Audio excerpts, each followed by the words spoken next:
Le nouvel élève n'avait presque pas dit un mot depuis son transfert. Il restait la tête baissée, toujours assis en silence. La plupart ne le remarquaient pas, mais les filles, si. Un après-midi, pendant qu'il faisait la sieste, les filles admiraient son physique. Et l'une d'elles a même pris une photo en douce. Plus tard, elle la lui a montrée avec un sourire timide. Mais à ce moment-là, son petit ami est entré. Les voyant ensemble, il a commencé à se moquer du nouveau, le traitant de silencieux et de maigrichon. La fille a balayé ça d'un revers de main, disant à Tatsu d'aller s'asseoir, car le cours allait commencer. Plus tard ce jour-là, Tatsu a revu sa petite amie éventer le nouveau. Elle ne l'a même pas regardé. Elle s'est juste assise près de Ji-Jeon. À cause de ça, Tatsu n'arrivait pas à se concentrer sur son jeu et paf! Une balle l'a frappé en plein visage. Au début, il a ri, lançant un regard froid au couple, mais après le match, Tatsu a rasé la tête du gamin qui avait lancé la balle, car personne n'a le droit de l'humilier en public de cette façon. Par coïncidence, c'était exactement là que Ji-Jeon traînait après les cours, alors il a tout vu. Réalisant cela, Tatsu a menacé de donner la même coupe de cheveux à Ji-Jeon. Mais le MC n'a pas dit un mot, il l'a juste regardé calmement. Tatsu a essayé, mais il n'a pas réussi à lui arracher la moindre réaction de peur. Alors il a reculé, prétendant qu'il ne le ferait pas juste pour éviter des problèmes avec les filles de l'école. Cette nuit-là, alors que Ji-san rentrait chez lui, deux élèves l'ont approché, disant que le petit ami de la fille voulait le voir. Quand Ji-Son est arrivé, le petit ami lui a montré le téléphone de la fille. Son fond d'écran était la photo qu'elle avait prise de Ji-Son. Elle a minimisé, disant que ça ne voulait rien dire et que Ji-Son devrait juste partir. Le petit ami, enragé, l'a soudainement giflé violemment, la projetant au sol. « Pourquoi es-tu de son côté au lieu du mien » a-t-il crié. Elle a tenu bon. « Tu te dis mon petit ami, mais tu es toujours en train de faire la fête avec d'autres filles. » Furieux, il lui a donné un coup de pied dans le ventre. Au moment où il levait la main pour la frapper à nouveau, Ji-san est intervenu et a bloqué le coup. Le petit ami a frappé Ji-san de toutes ses forces, mais ça n'a eu aucun effet. Quand il a attaqué à nouveau, Ji-san a rapidement esquivé et a délivré un puissant coup de poing qu'il a projeté au sol. Tout le monde autour est resté silencieux, stupéfait. Les autres brutes se sont jetés sur Ji-Son, mais il les a mis hors d'état de nuire un par un. Puis, il s'est tourné vers le petit ami et a commencé à le frapper à plusieurs reprises jusqu'à ce que la fille intervienne et l'arrête. C'est à ce moment-là qu'elle a réalisé que le garçon silencieux n'était pas seulement muet, il portait une obscurité cachée en lui. Au moment où elle quittait l'école, elle a été témoin d'une scène troublante. Les garçons coinçaient Ji-Jeon, le traînant de force pour rencontrer Tatsu. Elle est restée là un instant, observant de loin, essayant de comprendre la situation, mais elle ne pouvait pas simplement s'en aller. Prenant une décision rapide, elle a décidé de les suivre. Serrant son parapluie, elle a sprinté jusqu'au coin et s'est cachée pour observer. En jetant un coup d'œil, elle a vu Ji-Jeon distribuer des coups de poing et des coups de pied à tous les garçons. Il semblait être un animal hors de contrôle tandis que les garçons hurlaient désespérément qu'il s'arrête. Ariom était paralysé, témoin de cette scène terrifiante. Alors qu'il partait, le garçon, visiblement stupéfait par ce qui s'était passé, est passé près de l'endroit où la fille se cachait sous son parapluie. Ils se sont regardés un bref instant. Elle lui a ensuite offert un abri sous son parapluie. Cependant, Ji-Jeon lui a juste tourné le dos et est parti, trempé par la pluie. Le lendemain matin à l'école, les élèves ont rapidement remarqué l'absence de Tatsu, cependant son absence n'était pas rare. L'absence de Ji-Jeon, elle, a attiré plus d'attention. L'amie de Yina était triste, sentant que sans Ji-San, tout semblait vide. Pendant qu'elle pensait au garçon un peu plus loin, le garçon qui avait vu Ji-San battre les brutes racontait les événements à un homme. L'homme, surpris de découvrir que Tatsu avait été battu et était maintenant hospitalisé, a interrogé le garçon sur l'état de son ami. Le garçon a répondu que Tatsu devrait être hospitalisé un certain temps à cause de fractures faciales et qu'il ne voulait pas de visiteurs car il trouvait la situation embarrassante. Il a aussi mentionné que 4 personnes avaient été blessées. L'homme a ensuite demandé qui serait l'individu capable de vaincre Tatsu en termes de force physique. Le garçon a révélé que c'était un gars nommé Ji-Sen, un élève transféré qui ne parlait pas, c'est pourquoi personne ne savait rien de lui. L'homme a semblé consterné d'apprendre que 4 personnes avaient perdu face à un jeune homme inconnu. L'un des hommes de main de l'homme a attrapé le garçon par le cou, lui demandant s'il se cachait pour éviter de se faire égratigner. Il a répondu qu'il ne s'était simplement pas approché, car il considérait 5 contre 1 comme injuste, et c'est pourquoi il n'était pas intervenu. Les hommes de main ont jeté le garçon contre le mur, tandis que ce qui semblait être le chef a demandé d'où Ji-Son avait été transféré. Le garçon a répondu que personne ne savait, car Ji-Son ne parlait jamais, littéralement. L'homme corpulent a giflé le garçon, le traitant d'inutile. Il a ensuite demandé si ce Ji-Son possédait des caractéristiques frappantes, quelque chose qu'il pourrait identifier immédiatement. Un peu embarrassé, il a répondu que Ji-Son était si beau, qu'il gagnait les faveurs des filles avec un style de mannequin, et semblait aussi être riche. Alors qu'il s'étendait sur le charme du jeune homme, l'homme corpulent l'a frappé à nouveau, lui demandant s'il était amoureux du garçon. Pendant ce temps, le chef essayait simplement de comprendre l'histoire de cet élève transféré silencieux et mystérieux nommé Ji-Son, un combattant à l'apparence attrayante, une denrée rare. L'homme est devenu absorbé, réfléchissant à quel point Ji-Son était attrayant. Le lendemain, de retour à l'école et à sa routine normale, Ji-Son s'est dirigé vers les casiers pour ranger ses affaires. Le garçon était là, l'espionnant. Il avait reçu l'ordre d'enquêter sur le genre de personne qu'était Ji-Sen. Face au regard furieux du chef, il avait simplement accepté qu'il devait enquêter sur le gars. Cependant, quand est venu le moment d'accomplir la tâche, il a regretté d'être dans cette situation. Ji-Zoon a ouvert son casier, qui était pratiquement vide. Le téléphone posé à l'intérieur a commencé à vibrer, recevant des messages. Il a pris le téléphone pour vérifier les textes qui le félicitaient et l'informait qu'il avait reçu ce téléphone gratuitement. C'était un vieux téléphone, mais X-Talk fonctionnait et la personne de l'autre côté écouterait toutes les préoccupations que Ji-Zoon pourrait avoir. Le protagoniste a regardé autour de lui, cherchant quelqu'un qui l'observait. Cependant, il n'a repéré aucun des deux qui se cachait. Une fille avait donné le téléphone à Ji-Zoon et semblait nerveuse à propos de la situation. Cependant, il a semblé ignorer le geste, laissant simplement l'appareil sur le casier et s'éloignant calmement. Le garçon qui l'observait a saisi l'occasion de prendre le téléphone que Ji-Zoon avait laissé. En attrapant le téléphone, il a commencé à vérifier le type d'appareil et s'il était déverrouillé. Il a reçu une poussée dans le dos qui l'a fait tomber au sol. La fille qui l'avait poussé a pris le téléphone et s'est enfuie. Le garçon est resté par terre, se demandant ce qui s'était passé et qui était cette fille. Il s'est irrité de tant de grossièreté, se demandant pourquoi les brutes étaient si féroces ces derniers temps. Yuri racontait à Yana que le caniche de sa tante avait eu des chiots et qu'elle prévoyait d'en adopter un, mais que son père ne le permettrait pas. Cependant, elle a remarqué que Yana ne faisait pas attention, car elle était à nouveau absorbée dans ses pensées. Elle a demandé si elle s'inquiétait pour Jason, car c'était le deuxième jour qu'il manquait les cours. En regardant devant elle, elle a aperçu Jason. Le voilà, avec une bonne posture et un regard dénué de vie. Quand Jana l'a vu approcher, elle s'est figée. Elle a rapidement donné ses affaires à son ami et a couru vers le garçon, lui donnant une forte étreinte, surprenant tout le monde par cet événement. Les larmes aux yeux, elle a exprimé son inquiétude et lui a demandé s'il allait bien. Elle a déclaré qu'elle n'oublierait jamais qu'il lui avait sauvé la vie. Le garçon qui l'observait a confirmé sa théorie. Les filles l'aimaient. Il a noté des faits sur Ji-Zoon sur son téléphone, enregistrant qu'il était arrivé un peu en retard, que les filles l'aimaient, mais qu'il ne parlait toujours pas.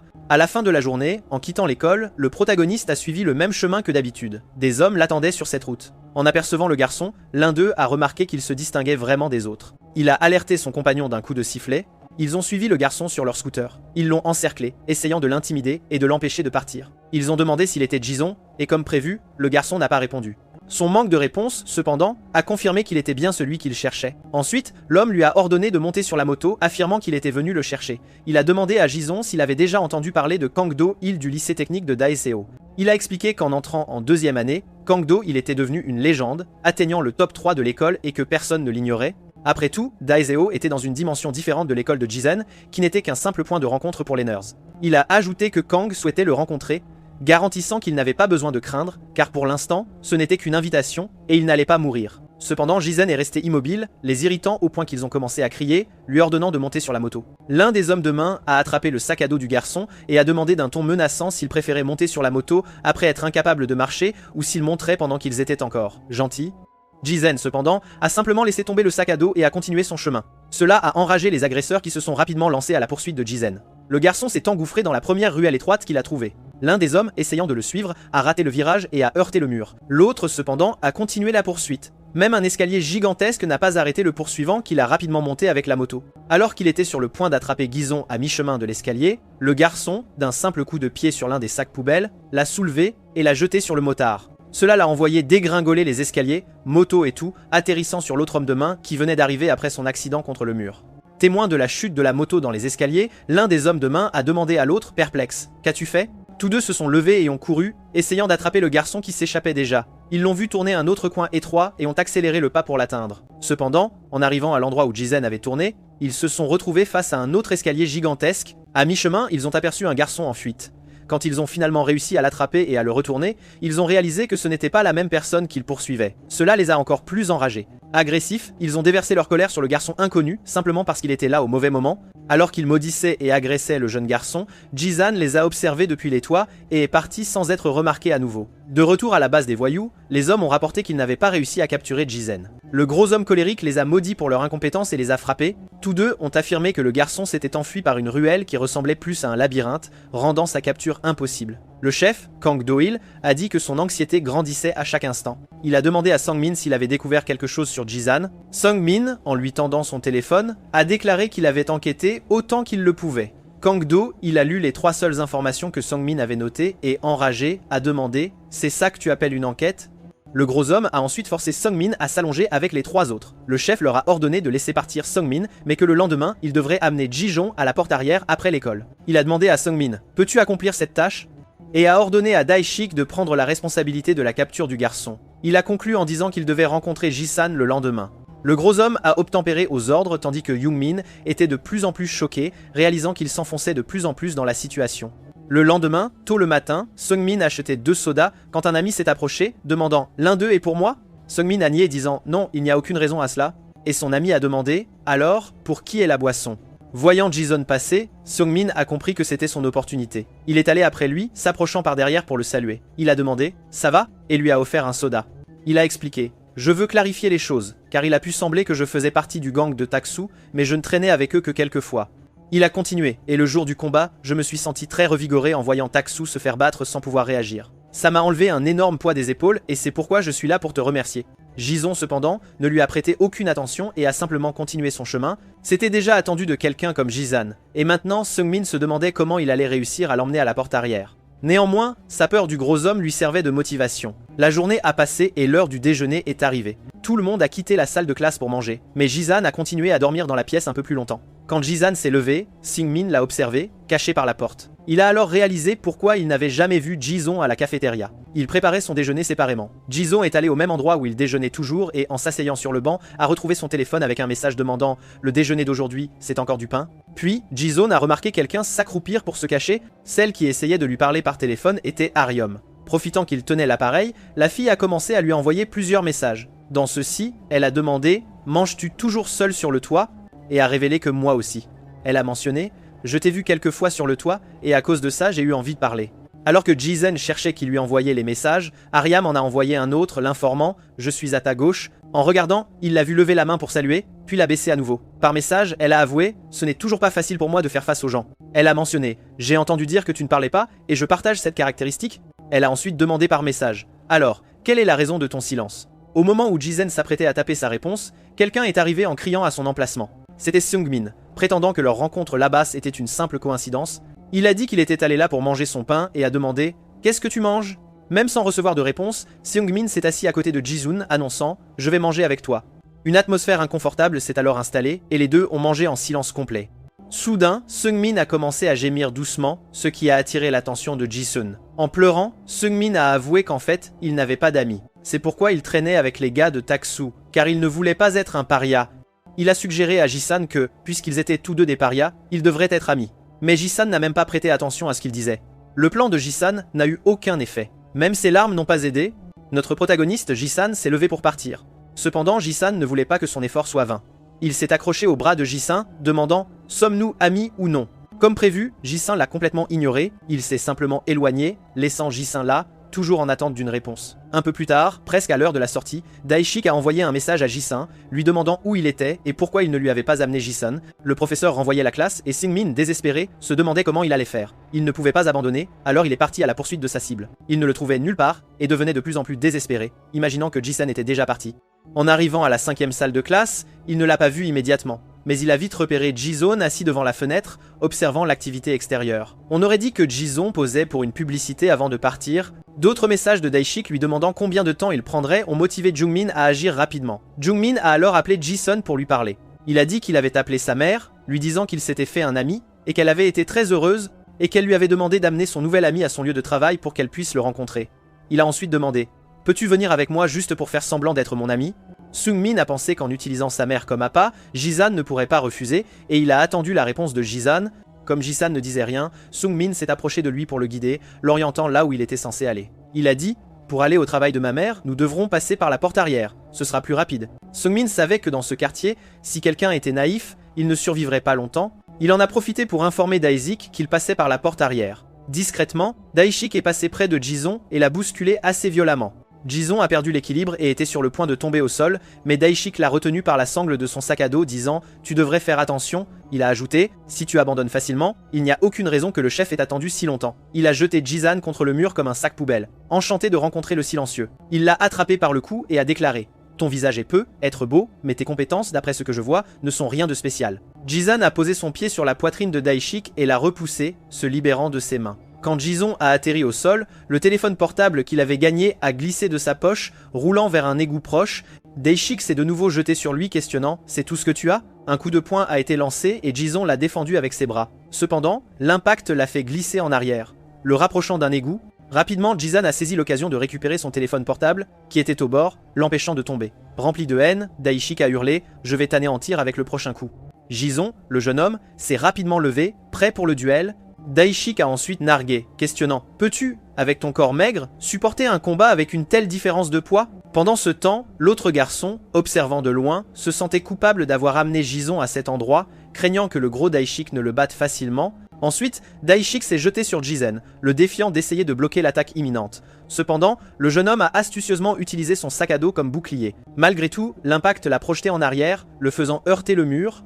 Daishik a montré sa surprise face à l'utilisation du sac à dos pour la défense et a admis que Jizan était plus intelligent qu'il n'y paraissait. Jizan a rapidement vidé son sac à dos. Daishik a ensuite couru vers lui, criant qu'une telle ruse ne fonctionnerait plus.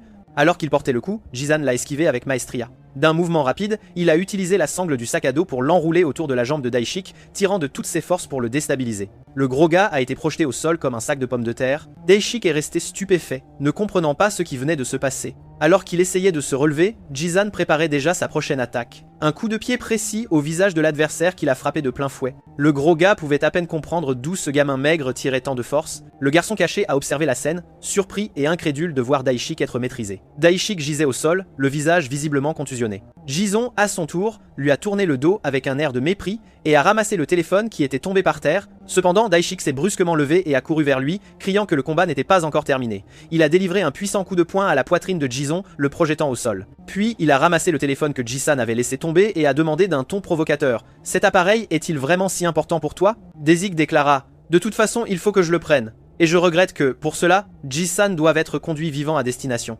Soudain, un motard apparut. Daishik enfourcha la moto et informa Jizan que s'il voulait récupérer son téléphone, il devrait se rendre à Alley Park. En partant, il ajouta qu'un accueil de taille l'attendait. Le petit garçon, effrayé, courut vers Jizan pour s'assurer qu'il allait bien. Il fut impressionné de constater que Jizan n'avait absolument aucune blessure. Il demanda ce que Jizan allait bien pouvoir faire. Maintenant que son téléphone lui avait été pris, il avertit que si l'appareil contenait des informations compromettantes, ses données personnelles et sa vie privée seraient exposées, le mettant dans de sérieux ennuis.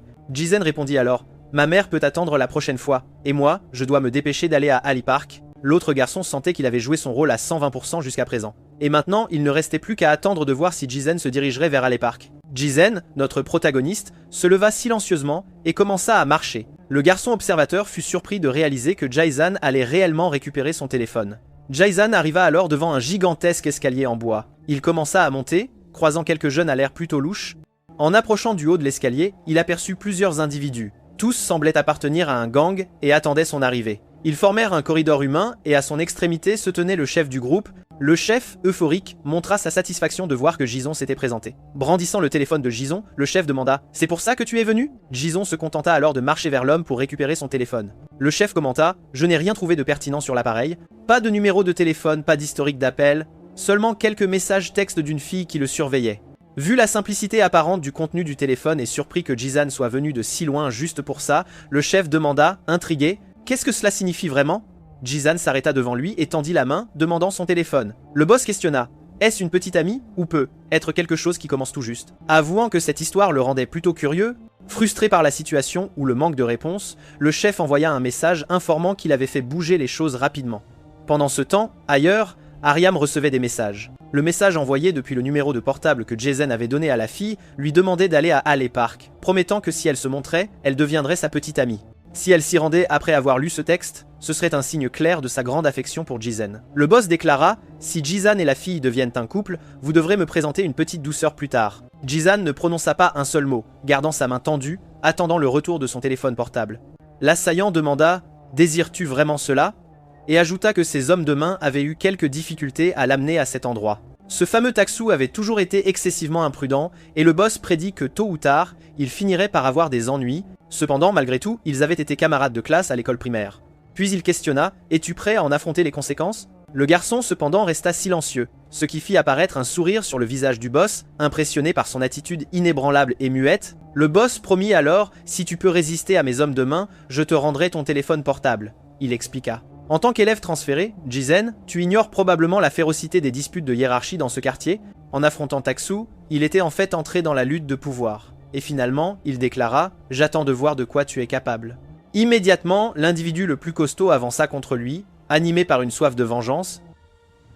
Il lança un coup de poing, mais le garçon, à son tour, esquiva avec une facilité remarquable. Cela rendit l'assaillant corpulent encore plus furieux, et il hurla aux autres hommes de main, attaquez le garçon à coups de poing. Par la suite, tous les assaillants chargèrent le garçon qui, malgré ses compétences à esquiver les attaques, ne riposta pas. Il se contenta d'intercepter les mains de l'attaquant à mi-chemin. Cependant, le nombre impressionnant d'assaillants fit que certains coups atteignirent le garçon qui réussit néanmoins à protéger son visage. Il chancela et tomba aux pieds de l'un des assaillants. Celui-ci, à son tour, porta un coup précis au visage de Jizen. Face à sa chute, d'autres en profitèrent pour lui asséner des coups de pied. Le boss se contenta d'observer le garçon se faire brutalement agresser par tout le monde. Il se demanda pourquoi il ne faisait que se défendre des attaques sans réagir. Il se demanda si la raison résidait dans le manque d'intérêt du garçon pour la dispute de hiérarchie. L'un des hommes à côté du boss commenta, même sous une telle raclée, cette personne infâme n'a pas poussé un seul cri.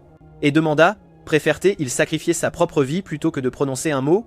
Cette attitude piqua davantage la curiosité du boss qui souhaitait entendre la voix de Jizen contrastant avec son apparence. Puis il hurla, celui qui fera crier le garçon recevra une paire de baskets Nike Air Jordan en édition limitée, en guise de prix.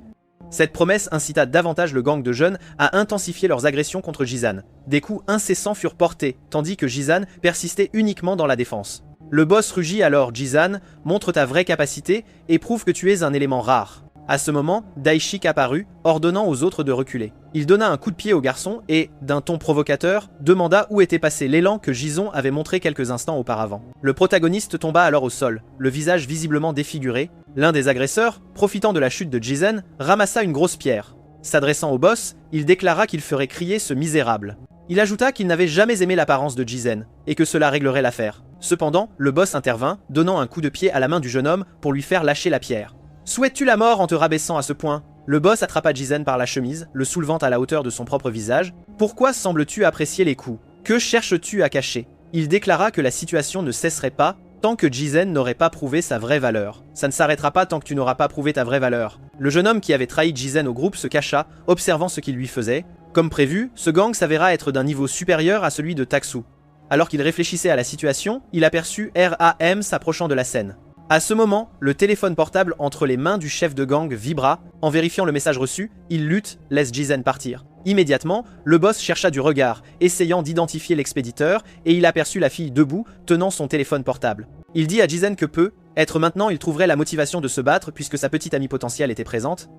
Être que maintenant tu trouveras la motivation de te battre puisque ta petite amie potentielle est là. D'un simple signe de tête, le boss ordonna à l'un de ses hommes de main d'approcher la fille et, agitant son téléphone, il lui cria de s'approcher. Viens ici. Alors qu'elle tapait un autre message, l'homme de main l'approcha par le côté. Il lui attrapa le bras et fut visiblement impressionné par sa beauté. Elle tenta de s'échapper mais il la retint plus fermement, lui demandant où elle pensait aller. Où crois-tu aller? Le jeune homme qui les observait, lâchement caché derrière un arbre, était terrifié de voir son coup de cœur dans cette situation, mais resta inerte. L'homme de main traîna la fille plus près du groupe, déclarant qu'elle devait voir l'état du visage de son petit ami. Puis, il la remit au chef de gang. Aryam et Jizen se regardèrent quelques instants, se remémorant de brèves rencontres qu'ils avaient eues. Et il y avait la fille, le bras meurtri et visiblement effrayée. Sa présence sur les lieux impressionna l'homme de main. Le gros demanda si elle était venue là parce qu'elle voulait être la petite amie de ce vaurien, mais affirma que le jeune homme était un peu occupé pour le moment. « Es-tu venu ici parce que tu veux être la petite amie de ce vaurien? Il est un peu occupé en ce moment. » Jizon est un gars frustrant, et il reçoit une leçon. La fille, à son tour, tapa un message clarifiant que le jeune homme n'était qu'un ami et réitérant la demande de le libérer. Le boss questionna alors pourquoi elle non plus ne parlait pas verbalement, puis demanda le nom de la fille. « Pourquoi tu ne parles pas non plus? Comment tu t'appelles » N'obtenant aucune réponse, il remarqua une similitude entre les deux, le silence. Tout le monde commença à se moquer de la situation, raillant le fait qu'il ne communiquait que par message et les qualifiant d'étranges. Il ne communique que par SMS. Comme c'est étrange. Le boss déclara que peu importe qui le ferait, mais quelqu'un devrait les faire parler et serait récompensé pour cela. Peu importe qui le fait, mais quelqu'un doit les faire parler et sera récompensé pour ça. Le gros demanda alors si la fille était aussi éligible à la récompense, et le boss confirma. Immédiatement, les voyous entourèrent la fille et commencèrent à la harceler, affirmant que puisqu'elle ne parlait pas, elle ne refuserait rien. Certains la tenaient par les bras, tandis que d'autres lui tiraient les cheveux. Jizon, pour sa part, se contenta d'observer la scène. Le boss demanda ce qu'il ferait ensuite, s'il continuerait à résister de cette manière. Pendant ce temps, les voyous continuaient de harceler la fille. L'un des hommes, lui tenant le visage, demanda pourquoi elle gardait la bouche fermée, essayant de la forcer à parler. Soudain, l'un des voyous entourant la fille fut frappé. Jizon regarda l'homme tomber et, alors qu'il se tournait pour comprendre ce qui s'était passé, reçut un coup de poing au visage. L'homme au chapeau demanda ce qu'il pensait faire, mais l'instant d'après, il fut frappé d'un coup de poing au visage et tomba inerte au sol, déjà inconscient. Cela revigora le boss qui réalisa que Jizan se battait enfin pour de vrai. Après avoir repoussé les agresseurs loin de la fille, Jizan attaqua les autres. La fille, pour sa part, resta terrifiée par les événements. Le gang entier s'unit alors pour affronter le jeune homme. Certains le frappèrent à coups de poing. Il attrapa l'un d'eux par la jambe et le projeta sur les autres. Un autre homme, cependant, sauta pour l'attraper. Rapidement, Jizan l'attrapa par les cheveux et lui asséna plusieurs coups de poing au visage. L'un des membres du gang tenta de donner un coup de pied au jeune homme, mais il esquiva, attrapa la jambe de l'agresseur et le fit tomber au sol. À ce moment, l'homme corpule chargea en courant vers Jizan, hurlant qu'il allait en finir. C'était Daishik. Pendant ce temps, l'homme à la jambe piégée criait à Jizon de le laisser partir. Jizon donna un coup de pied au menton de l'homme, le mettant KO, puis il s'éloigna et alla affronter Daishik. Esquivant le coup de poing que Daishik tenta de lui porter, Jizon lui marcha sur la jambe, prenant de l'élan, et lui asséna un coup de genou au visage. Jizon ne s'arrêta pas là, il porta un autre coup de pied avec la plante du pied au visage de son adversaire. Le boss se sentait de plus en plus motivé, réalisant que le jeune homme était une trouvaille rare. Pendant ce temps, la confrontation entre Jizon et Daishik se déroulait. Daishik l'attrapa de toutes ses forces. Ayant déjà perdu une dent, il était furieux d'être battu une seconde fois. Jizon leva les bras hauts et donna des coups de coude au visage de Daishik, atteignant ses yeux. Il continua à frapper le visage de son ennemi avec ses coudes, faisant perdre d'autres dents à Daishik et le faisant tomber inconscient. Tout le monde était incrédule devant la scène, car personne ne s'attendait à voir Daishik vaincu. Le combat de Jizan contre tout le gang continua. Au milieu des coups de poing et des coups de pied, tous ses adversaires tombèrent un par un. Pendant ce temps, le chef de gang se contentait d'observer, impressionné par les compétences du jeune homme. Il le trouvait encore plus intéressant qu'il ne l'avait imaginé. L'un des membres du gang attrapa alors Arium par le cou, tentant de faire cesser Jizan d'attaquer ses compagnons.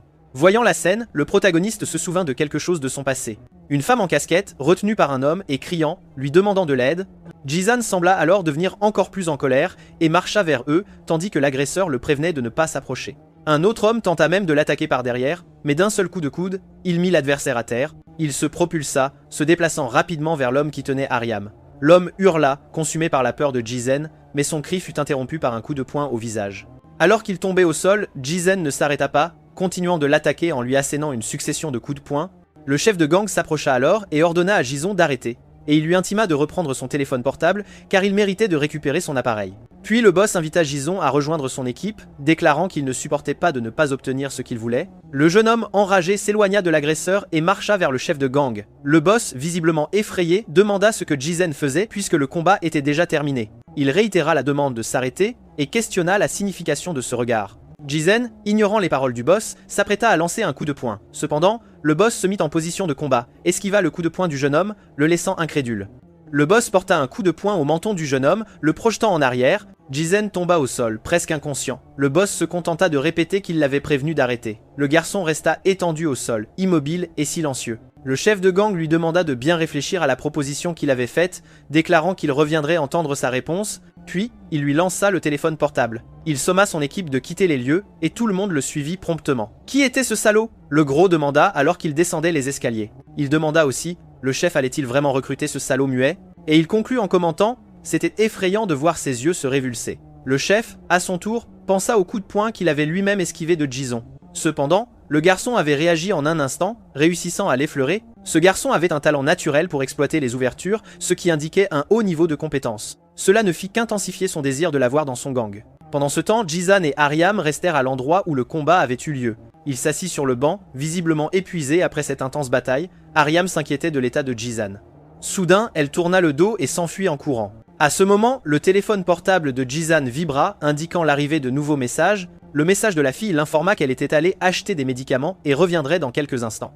Il se souvint de la situation délicate dans laquelle la fille s'était retrouvée à cause de lui. Il réfléchit un moment à la situation, puis laissa le téléphone portable sur le banc et partit. Un garçon qui observait secrètement était terrifié par Jizon, car il croyait que si le combat avait été 1 contre 1 dès le début, il aurait vaincu tous ses adversaires. Enfin, quelqu'un de remarquable avait été transféré dans son école. En passant devant le banc, il aperçut un téléphone portable et reconnut qu'il appartenait à Jizan.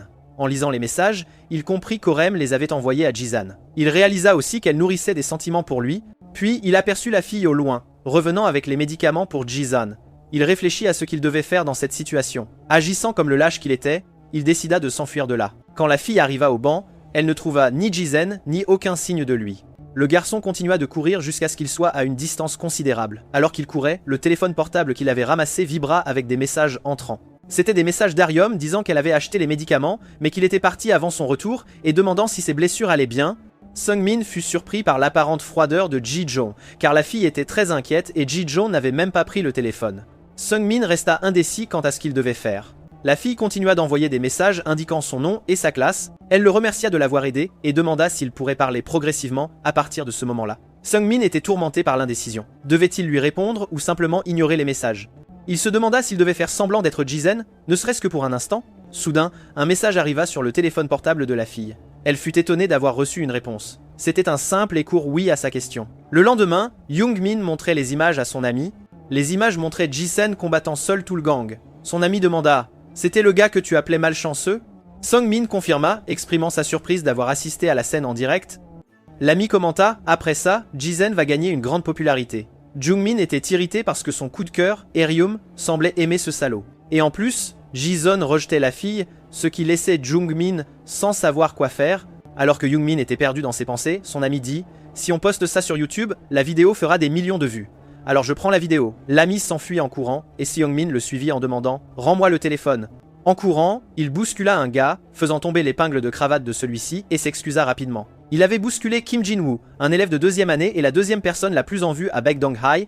Reconnaissant le gars, Seung-min se pencha rapidement pour ramasser l'épingle tombée et dit « Je vais la remettre ». Tremblant, il la remit à sa place. Le gars gifla Seung-min au visage, puis tourna le dos et partit. Le gars costaud accompagnant Kim Jin-woo dit à Seung-min « Tiens-toi bien ». L'ami de Seung-min demanda s'il allait bien et Seung-min, agacé, répondit qu'il s'était fait tabasser à cause de lui. Son ami commenta que s'en tirer avec une seule gifle était incroyable car ce salaud était célèbre pour son agressivité. Ils étaient tous des combattants fous, conclut-il. Son ami attira alors son attention sur quelque chose de plus important. Jenna s'approcha de Ji-sun, lui demandant ce qui s'était passé vu le nombre de bandages sur son visage. La popularité croissante du protagoniste irritait Seung-min. Aryum et Yena étaient clairement enchantés par lui. En parlant d'Aryum, elle passait aussi par là. Seung-min tenta d'approcher la fille, essayant de montrer de la sympathie, mais elle ne lui prêta aucune attention et continua son chemin. Comme prévu, pour s'approcher d'elle, il devrait s'approcher de Ji-san. Pendant que Seung-min réfléchissait à la manière d'approcher la fille, son ami était caché avec son téléphone, postant la vidéo du combat de Ji-san contre le gang sur YouTube. Les garçons taquinaient le garçon dont les cheveux avaient été rasés par Taksu. Ils dessinèrent un visage à l'arrière de sa tête et dirent qu'il était plus beau maintenant. Gokomon était triste de toutes ces moqueries. Mais les taquineries n'étaient pas encore terminées. L'un des garçons dit qu'à partir de ce moment-là, il ne devrait marcher qu'à reculons. Craignant d'être battu, le garçon fit ce qu'on lui disait. Il marcha sans savoir où il allait, guidé par les deux garçons. Soudain, le sol sous ses pieds manqua et il perdit l'équilibre, commençant à tomber dans les escaliers. Alors qu'il était sur le point de toucher le sol sur le dos, Ji-sun le retint, sauvant le garçon de graves blessures. Yena, qui était avec le protagoniste, demanda si Gojomin allait bien. Cependant, en voyant l'arrière de la tête du garçon, elle ne put retenir son rire. Même s'il expliqua qu'il avait été la cible de Brute, essayant d'étouffer son rire, Yena s'excusa auprès de Gogoman. Comme prévu, Gaejon ne trouva rien d'amusant à la farce et Gogoman le remercia mentalement. Plus tard, dans le gymnase de l'école, tandis qu'un élève surveillait la porte, 2 autres se battaient à l'intérieur. Entourés d'autres élèves qui encourageaient et motivaient les 2 combattants au centre, cela ressemblait à un spectacle. Même des paris étaient placés sur ces combats. Kim Jin-woo trouva le combat ennuyeux jusqu'à ce qu'un garçon lui tende son téléphone pour lui montrer une vidéo. C'était la vidéo de Ji-san se battant, postée plus tôt par l'ami de Jung-min. À chaque seconde qui passait, les vues montaient en flèche. Kim Jin-woo demanda si ce garçon était de leur école et on lui répondit que c'était probable, vu l'uniforme. Ils étaient tous deux impressionnés par les compétences du garçon, mais la vidéo avait été filmée de trop loin pour bien voir. S'il était vraiment de cette école, ce serait un carton. Alors Kim Jin-woo demanda à tous les élèves du gymnase si quelqu'un connaissait des élèves récemment transférés dans leur école. Un garçon répondit que dans la classe d'à côté, il y aurait le salaud silencieux et dit qu'il était de la classe 5. Il y avait aussi une rumeur selon laquelle Taksu avait été hospitalisé à cause de cet élève, mais personne n'en parlait beaucoup, donc ce n'était pas certain. Kim Jin-woo fut tout excité en apprenant qu'il avait battu Taksu et demanda à un de ses acolytes d'en savoir plus sur le type, car il semblait intéressant. À l'heure du déjeuner, des garçons appelèrent Gojmon pour qu'il les accompagne, mais il trouva une excuse bidon. Quand Ji-san quitta sa salle de classe, Goguman s'accrocha à lui et dit qu'il avait acheté du pain, demandant s'ils pouvaient manger ensemble. Comme le protagoniste ne répondit ni oui ni non, Goguman l'accompagna, disant qu'ils mangeraient ensemble de temps en temps. Quand ils arrivèrent sur le toit, Seung-min les attendait déjà. Cependant, la présence de Gogumin à côté de Ji-san le laissa perplexe quant à ce qui se passait. Alors que l'un disait qu'il attendait de manger avec Ji-san, l'autre expliqua qu'il était venu dans le même but. Quand Seung-min se tourna pour parler au protagoniste, il vit les dessins à l'arrière de la tête de Gogumin et se mit à rire. disant qu'il serait toujours le type drôle. Mais Gogumin dit qu'il n'essayait pas d'être drôle. Il expliqua que son corps était marqué par la réalité de la violence scolaire, quelque chose qui ne pouvait être résolu en le cachant simplement. On ne peut pas simplement éviter la vérité, conclut le garçon, et demanda à Youngmin de prendre une photo pour lui. Ne comprenant pas le but de la photo, le garçon la prit quand même. Pendant qu'il prenait la photo, le téléphone de Ji-san, qui était dans la poche de Youngmin, vibra. S'éloignant des garçons, il leur demanda de commencer à manger, car il reviendrait tout de suite. Il sortit le téléphone de sa poche et lut le message d'Arium, souhaitant un bon déjeuner à Ji-san. Cependant, il interpréta naïvement le message comme étant pour lui-même et répondit à la fille en lui souhaitant également un bon déjeuner. Ce seul message ravit la jeune fille. Soudain, Jaemin entra par la porte et Seungmin, effrayé, demanda ce qu'il faisait là. Jaemin alla directement là où Ji-jeon était assis. Il dit qu'on lui avait dit que le garçon silencieux restait généralement sur le toit pendant le déjeuner. Il confirma que c'était vrai, s'approchant encore plus du garçon. Il tendit son téléphone montrant la vidéo du combat et demanda si c'était lui. Jungmin désespéra en apprenant que son ami avait réellement posté une vidéo sur YouTube. Gogmon demanda ce qui se passait. Jaemin répondit qu'il y avait beaucoup de rumeurs à ce sujet et qu'il voulait voir les compétences du garçon en personne. Mais Jison l'ignora, ce qui mit Jaemon en colère. Déjà prêt à frapper, Jaemon demanda s'il n'écoutait pas. Quand il essaya de frapper le garçon d'un coup de poing, Jison esquiva calmement. Jaemon essaya de lancer de plus en plus de coups, mais n'en plaça aucun, ce qui ne fit qu'accroître sa colère. Il dit alors que puisque le garçon ne pouvait pas se lever, il serait vaincu de cette façon. Il essaya de lancer un autre coup de poing, mais le garçon esquiva de nouveau. En réponse, Ji-san délivra un coup de pied précis au tibia de son adversaire. Cela le déséquilibra complètement, lui faisant perdre pied pendant quelques instants. Puis Jaemin chuta lourdement, frappant le banc avec son visage. Le tyran se mit à hurler de douleur après l'impact. Alors que Jaemin rugissait, Ji-sen le fixa d'un regard de pur mépris. Le visage de Jaemin était couvert de sang, l'impact contre le banc lui ayant fracturé le nez.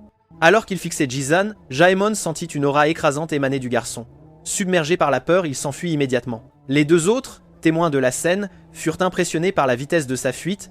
Gogumin, perplexe, demanda à Ji-san ce qu'il était, considérant sa nature inhabituelle. Seungmin révéla alors que c'était Ji-san qui avait hospitalisé Taksu. Cette révélation ne fit qu'accroître l'admiration de Gogumon pour Ji-san. Cependant, Seungmin avertit que le fait que Jaemin soit venu le chercher était dangereux. Il expliqua que Jaemin appartenait au gang de Kim Jin-woo et que Kim Jin-woo, dès qu'il identifiait des compétences chez quelqu'un, les entraînait dans des confrontations forcées. Maintenant, il semblait que Ji-san était devenu sa cible. Seungmin mentionna aussi avoir entendu que certains individus se portaient volontaires pour se battre pour de l'argent et que quelqu'un comme Ji-sun pourrait facilement gagner une fortune. Gojmon, indignant, demanda quel genre de bêtises il racontait, et puisque Ji-sun ne communiquait pas verbalement, déclara qu'il refuserait l'offre en son nom. Il en déduisit que Ji-sun ne semblait pas apprécier les combats ni imposer sa force. Gogumon se proclama alors la voix de Ji-sun, affirmant qu'étant ami maintenant, il avait le droit d'agir à sa place. Seungmin, cependant, questionna la sincérité de cette amitié, tandis que Gogmon insistait sur sa véracité. De retour en classe pour la deuxième partie de la journée, l'arrivée de Jison provoqua un remue-ménage. Certains camarades, téléphone portable en main, montrèrent une vidéo et demandèrent si c'était vraiment lui. Demandant que, si c'était le cas, il confirme au moins d'un signe de tête. Go Jemaen intervint, leur demandant de ne pas déranger Jison et que s'ils avaient quelque chose à dire, ils devaient s'adresser à lui d'abord. L'intervention agaçait tout le monde qui, en réponse, encercla Jison. À cet instant, la porte fut brusquement ouverte et Kim Jin-woo entra dans la salle de classe. Il s'arrêta devant la salle et demanda qui était l'élève transféré. Tout le monde hésita à désigner Jison, mais Gojmon, debout à côté de lui, attira l'attention. Kim Jin-woo s'adressa alors aux deux. Cependant, Gogumon se positionna devant Jison. Quand Kim Jin-woo s'approcha, il demanda à Gogumon ce qu'il faisait. Avec une pointe d'appréhension, Goguman répondit qu'il était l'ami et le représentant de Ji-san. Et donc, Kim Jin-woo devrait lui parler d'abord. Le costaud acolyte de Kim Jin-woo demanda à Goguman qui il pensait être. Mais Goguman insista pour que la communication se fasse par son intermédiaire. Giflant le visage de Goguman, l'acolyte demanda s'il était un idiot. En tombant, Goguman se retourna sur le dos, révélant à l'acolyte un visage dessiné sur sa nuque. L'acolyte saisit Gogoman par le col de sa chemise, le souleva et commenta que ce salaud est vraiment drôle. Jison se leva soudainement comme propulsé par une force intérieure. Kim Jin-woo demanda « Es-tu le salaud qui a brisé Jaemin ?» Mais, sans obtenir la moindre réponse, Kim Jin-woo lui tendit une carte de visite, lui demandant s'il avait déjà entendu parler de son académie. Il précisa avoir envoyé Jaemin pour l'inviter, mais comme cela n'avait pas fonctionné, il avait décidé de venir en personne. Voyant le peu d'enthousiasme du jeune homme, Kim Jin-woo tenta une autre approche, lui demandant « Aimes-tu gagner de l'argent ?» C'est alors que Gogman se leva, coupant court à leur discussion. Il affirma que Ji-sen n'avait aucun intérêt pour la bagarre et ne se rendrait pas à l'arène. Kim Jin-woo, excédé par l'interruption de cet imbécile, asséna un coup de pied à Gogman en pleine poitrine, le projetant violemment en arrière. Gogman s'écroula lourdement sur les chaises, les fracassant. Kim Jin-woo s'approcha de lui et l'interrogea « Tu ne sais donc pas quand il faut te taire et ne pas te mêler de ce qui ne te regarde pas ?» Il lui demanda aussi « Pourquoi fais-tu l'imbécile en t'interposant entre nous ?» Il lui hurla de ne pas bouger et de se taire. Puis, il commença à piétiner Gogoman, qui gisait à terre. Tandis que Kim Jin-woo s'acharnait sur Gogoman, Ji-sen lui toucha l'épaule, le faisant se retourner brusquement. Les deux hommes se fixèrent du regard pendant quelques instants. Kim Jin-woo lui intima de retirer sa main de son épaule, car il détestait par-dessus tout que quoi que ce soit ou qui que ce soit touche son corps. Ji-sen, en réponse, serra sa chemise encore plus fort, ce qui surprit visiblement Kim Jin-woo. Le gros bras s'avança vers Ji-sen, exigeant qu'il retire ses sales pattes de Kim Jin-woo. Ji-sen esquiva facilement le coup de poing du sbire et riposta d'un coup de genou précis au visage de l'adversaire, qui cracha du sang et hurla de douleur. Immédiatement après, le jeune homme tomba sur des tables et des chaises, mais refusa d'accepter la défaite si facilement. Il saisit une chaise, s'apprêtant à la lancer, et déclara « Jison, tu es fini !» Avec une extrême facilité, Jison sauta, esquivant l'objet, atterrit sur l'une des tables et passa à la contre-attaque. Il courut plus près et asséna un coup de pied au visage de son adversaire, le projetant au sol comme s'il n'était rien. Le garçon resta debout sur la table, émanant une aura intense qui fit confirmer à tous ses camarades que la vidéo précédente était bien réelle. Furieux, l'étudiant costaud se leva, soulevant une table et hurlant de rage, jurant de tuer Ji-san. À ce moment-là, le professeur entra dans la pièce et, en voyant la scène, exigea des explications, les réprimandant pour la bagarre et demandant pourquoi Ji-san était sur le bureau. Kim Jin-woo intervint, affirmant que ce n'était qu'une blague pour couvrir la situation. Il se tourna vers Gogmin, l'appelant agent, et l'avertit qu'il le contacterait pour parler à Ji-san. Il se dirigea vers la sortie, touchant l'épaule du professeur en passant et lui disant de commencer le cours. Plus tard, après la fin des cours, Gogomin raconta à Sungmin ce qui s'était passé, décrivant la situation comme une scène de film où il n'avait même pas pu toucher Ji-san. Sungmin regretta de ne pas avoir assisté à l'événement en direct et demanda pourquoi Ji-san n'était pas encore parti. Gogomin expliqua que le professeur lui avait demandé de rester, même s'il n'avait pas commencé la bagarre. Le conflit s'était produit au sein de l'école, ce qui pouvait causer des problèmes. Tandis que les deux spéculaient sur le sort de leurs camarades, le professeur offrit du thé vert à Jison dans la salle des professeurs. Bien que le goût ne soit pas très populaire auprès des jeunes, cela servit de prétexte à la conversation. Le professeur commenta que l'atmosphère de cette institution était très différente de l'ancienne école de Ji-sen. Il révéla que lorsque le père du garçon avait annoncé le transfert à cet endroit, il s'y était opposé, craignant que l'adaptation ne soit difficile, surtout sachant que Ji-san ne parlait pas. Cependant, il se sentait reconnaissant de la confiance placée en lui. Le professeur continua, se rappelant que la dernière fois qu'il avait vu Ji-san, c'était il y a environ 4 ans, alors qu'il était encore à l'école primaire. Il se souvenait très bien d'avoir vu le garçon s'entraîner avec des mouvements incroyables et pleins d'énergie. À cette époque, le père de Ji-sen le présenta comme un ami, et le garçon le salua très poliment. Le professeur trouva impressionnant que le père ait transformé une partie de la maison en académie pour son fils. Il se rappela qu'après l'entraînement, ils étaient allés prendre un verre pour célébrer leur retrouvaille et que Ji-san était un jeune homme brillant. Le professeur admit ne pas savoir ce qui s'était passé dans cet intervalle pour que Ji-san se retrouve dans un endroit aussi misérable. Mais il avertit que bien qu'il ait demandé la compréhension des autres professeurs, Ji-san devrait gérer les élèves par lui-même. Il conclut en disant que la raison pour laquelle son père l'avait élevé si fort n'était pas seulement pour entraîner son corps et qu'un jour il surmonterait ce silence. Une pluie soudaine surprit tout le monde rentrant chez soi. Sungmin dit à son camarade que sa préoccupation était maintenant Kim Jin-woo, car il n'avait aucun moyen d'attirer Ji-san. À ce moment-là, le téléphone portable qu'il avait pris à Ji-san reçut un message. C'était Aryom qui demandait s'il avait un parapluie. Confus, il s'interrogea sur la raison de la question et elle répondit qu'elle attendait devant la papeterie. Sungmin se rendit sur place, imaginant déjà qu'elle aurait un parapluie et confirma ses soupçons en la voyant attendre Ji-sen. Consumé par le doute et la jalousie, il hésita à lui amener Jison, ne voulant pas que les deux partagent un parapluie si intimement. Il eut alors une idée qu'il jugea brillante et se précipita pour chercher le garçon et mettre son plan à exécution.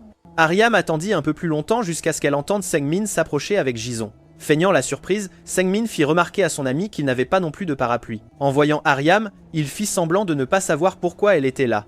La jeune fille fouilla dans son sac à dos, en sortit un parapluie de rechange et l'offrit à Ji-jong. Le plan de Sungmin semblait fonctionner, mais il n'abandonna pas. Même en remarquant que ses yeux et son cœur étaient fixés sur Ji-san, il intercepta le geste, il prit le parapluie en la remerciant gentiment et inventa que lui et Ji-san avaient un endroit où aller, un nouveau centre de jeu sur la rue principale. Saisissant l'occasion, il l'invita à les accompagner. Pendant ce temps, Gogmon courut chez lui, essayant d'échapper à la pluie. Alors qu'il traversait une ruelle, il fut intercepté par deux individus, Jaemin, dont le nez avait été cassé par Jaemin, et l'étudiant costaud qui avait été battu en classe. Effrayé, Gogemin demanda ce qu'il voulait. Jaemon répondit que puisqu'il se disait l'agent du garçon, ils avaient un message à transmettre à Jason. Deux assaillants battirent le garçon, visant à envoyer un message à Jason.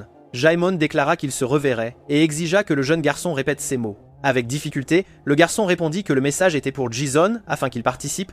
L'un des hommes l'agressa de nouveau, lui ordonnant de répondre correctement. Déjà en larmes, le garçon leur assura qu'il parlerait à Jason.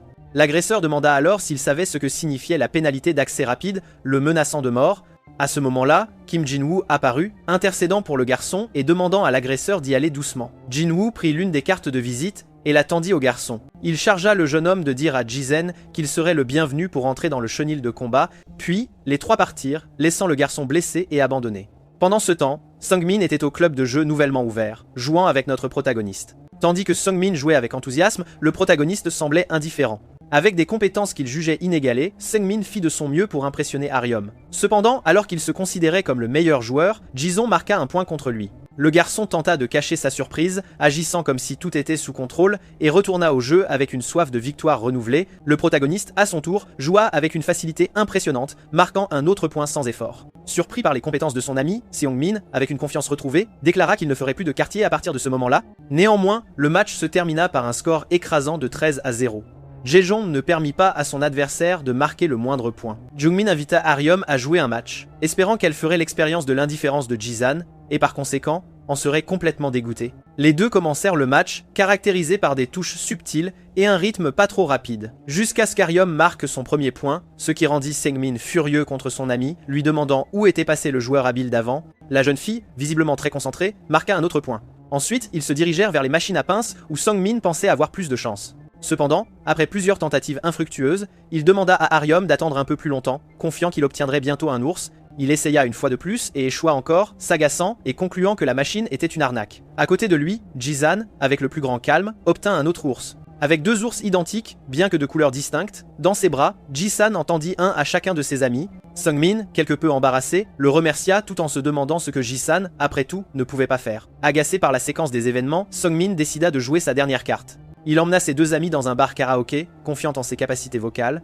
Il chanta aussi fort qu'il put, espérant être remarqué par Aryom. Mais ce qu'il offrit fut un spectacle comique, pas une performance de chant. Aryom, quant à elle, resta agrippée à la peluche qu'elle avait reçue de son coup de cœur. Au plus fort de sa performance désastreuse, Ji-sun s'étouffa et s'enfuit à la recherche d'eau. Ji-sun partit. Ji-sun et Aryom se retrouvèrent seuls, plongés dans un silence complet. Aryom prit son téléphone et envoya un message à Ji-sun, le remerciant pour l'ours. Soudain, son téléphone sonna. En voyant que c'était son père qui appelait, elle devint instantanément nerveuse. Elle se leva et partit précipitamment, mais en passant la porte, elle heurta un homme, le faisant renverser tout son café. L'homme cria sur la jeune fille, la réprimandant pour son manque d'attention, et devint encore plus furieux quand elle ne s'excusa pas. Jung-min, en revenant et en étant témoin de la scène, tenta d'intervenir. « C'est votre petit ami ?» L'homme demanda. « Nous ne sommes que des camarades de classe », répondit le garçon. L'homme versa alors le reste du café sur la tête de la jeune fille et, comme prévu, le lâche Jung-min ne fit rien.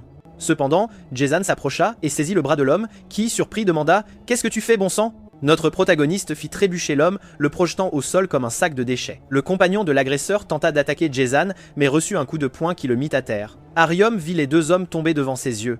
Ji-sun lui saisit le bras, l'attira vers le haut, et les deux s'enfuirent pour éviter d'autres problèmes. Sung-min resta derrière et l'homme demanda s'il était un ami des deux qui étaient partis. Rapidement, le garçon s'enfuit pour éviter toute implication. Il attrapa son sac à dos et son ours en peluche, puis partit. En atteignant la rue, il aperçut les deux se dépêchant de descendre les escaliers. Il cria pour essayer d'attirer leur attention, mais n'obtint aucune réponse. Ils continuèrent simplement leur chemin, les observant de loin. Sung-min se sentit fasciné par l'harmonie qu'ils affichaient ensemble. Ji-san avait secouru Aryom dans un moment de danger, tandis que Sung-min ne se voyait que comme un lâche perdant. Pour la jeune fille, il n'était rien de plus qu'un PNJ ordinaire. La tête basse, il rentrait chez lui, déçu de lui-même, quand quelqu'un l'appela par son nom. C'était Goguman, étalé dans un coin, visiblement blessé. Le garçon s'approcha et demanda ce qui s'était passé. Les larmes aux yeux, Gojmon se lamenta de ne pas être qualifié ou capable de devenir un porte-parole pour Ji-san. Sung-min demanda s'il avait été battu par le gang de Jin-woo. Gojmon confirma, révélant que sa peur l'avait empêché de tenir la promesse de faire participer Ji-san au combat de chiens. Jung-min réalisa que Gojmon n'était pas différent de lui. Tous deux menaient des vies de lâches perdants. Il aida le garçon à se relever et le raccompagna vers sa maison. « Que devons-nous faire maintenant ?» demanda Gojmon. Jung-min répondit que si Ji-san les considérait comme des amis, il les aiderait. Pendant ce temps, les deux, marchant main dans la main, atteignirent un certain point et Ji-san lâcha le bras d'Aryom. Ils marchèrent alors côte à côte. Elle prit un parapluie et les couvrit pour qu'ils ne soient pas mouillés par la pluie qui tombait. Yina, qui se trouvait à proximité, vit les deux marcher très proches l'un de l'autre. Remarquant leur intimité, elle resta sans voix. « Il s'est passé quelque chose ?» demanda son ami. Elle feignit la nonchalance. « Ce n'est rien. Elles n'ont que Zantrek et des Unia. » Son ami les pressa alors, car les autres attendaient. Yena continua son chemin, l'image des deux marchant ensemble toujours présente dans son esprit. À ce moment-là, le téléphone d'Erium vibra avec plus de notifications, mais elle les ignora, poursuivant sa route. En arrivant à son immeuble, elle s'arrêta et sortit son téléphone. Elle envoya un message à Jason pour lui dire que c'était sa résidence, lui tendit le parapluie et lui dit au revoir. Elle s'enfuit en sautillant, euphorique d'avoir vécu ce moment avec son coup de cœur. Alors que Jason se tournait pour partir, il sentit quelqu'un lui toucher l'épaule. Se retournant, il vit son téléphone affichant le message « Merci beaucoup pour aujourd'hui » et Ariam souriait tenant l'appareil. La jeune fille courut chez elle, entra dans l'ascenseur et monta quelques étages, regardant Jason s'éloigner. Cependant, le bruit d'un briquet qui s'ouvrait la fit sursauter. Regardant sur le côté, elle vit un homme fumer une cigarette, la fixant. « C'est quoi ce genre de bêtises ?» demanda-t-il. Ariam resta silencieuse, la tête baissée. Le lendemain, de retour au lycée, Sungmin réprimanda Gogmon pour avoir trahi Jisan. Le garçon regretta profondément ce qui s'était passé. « Je mérite la mort », dit-il. Sungmin continua de l'agresser verbalement et de l'humilier, prononçant des mots destinés à émouvoir Jisun. « Quand Jisun est-il censé participer au combat ?» demanda-t-il au soi-disant porte-parole. Gogemin l'informa que ce serait le samedi soir à 20 et 1 heure à la salle de sport. Il ajouta que si Jisun ne se présentait pas, il serait tué par le gang. Les deux tentèrent de faire comprendre à Jason la gravité de la situation et à quel point ils avaient besoin de son aide, mais le protagoniste partit simplement. Ils se demandèrent s'il irait ou non, et Gogman était désespéré, convaincu que tout était perdu. Le samedi soir, au club de combat, les concurrents s'affrontaient férocement, délivrant de puissants coups. À chaque impact, le public applaudissait intensément. Les deux garçons, Sungmin et Gogmin, étaient terrifiés par la scène qui se déroulait à l'intérieur d'une école et se demandaient si Jison allait réellement se montrer. La foule était euphorique face à l'intensité des combats qui se déroulaient. Un échange intense de coups de poing eut lieu entre les deux concurrents et à chaque ouverture offerte par l'un d'eux, la foule applaudissait, exhortant l'autre à saisir l'opportunité. Écoutant les suggestions de la foule, le combattant asséna ses coups avec précision. À travers les caméras, un homme observait tout depuis une loge privée. Finalement, ce match prit fin, et il était temps pour l'événement principal. L'homme était curieux de savoir si Jisan apparaîtrait, car, bien qu'il le considérât comme un jeune homme calme et doux, il savait qu'en réalité, c'était un combattant. Il réfléchit sur qui parier, Lee, Taesung ou Ji Zeon. Malgré sa curiosité pour les capacités de l'étudiant transféré, il était clair qu'il devait parier sur Taesung, car cet athlète était un véritable chien de chasse. Soudain, le téléphone sonna. En répondant, l'homme fut informé qu'il y avait un étudiant à la porte qui ne répondait pas aux questions. Le professeur savait que c'était Jizen et ordonna donc simplement de le laisser entrer. En regardant par la fenêtre et en apercevant le jeune homme arriver, il fut convaincu que son courage était louable. Le courage d'un agneau sacrificiel. Le combat en cours prit fin avec Min Chul comme vainqueur. Kim Jin-woo voulait savoir où était Ji-san car le combat principal approchait. Ces hommes de main intimidèrent d'autres jeunes pour savoir si Ji-san assisterait, avertissant qu'en son absence, les deux devraient affronter Taesung. À ce moment-là, la porte du gymnase s'ouvrit. Tous les regards se tournèrent vers elle.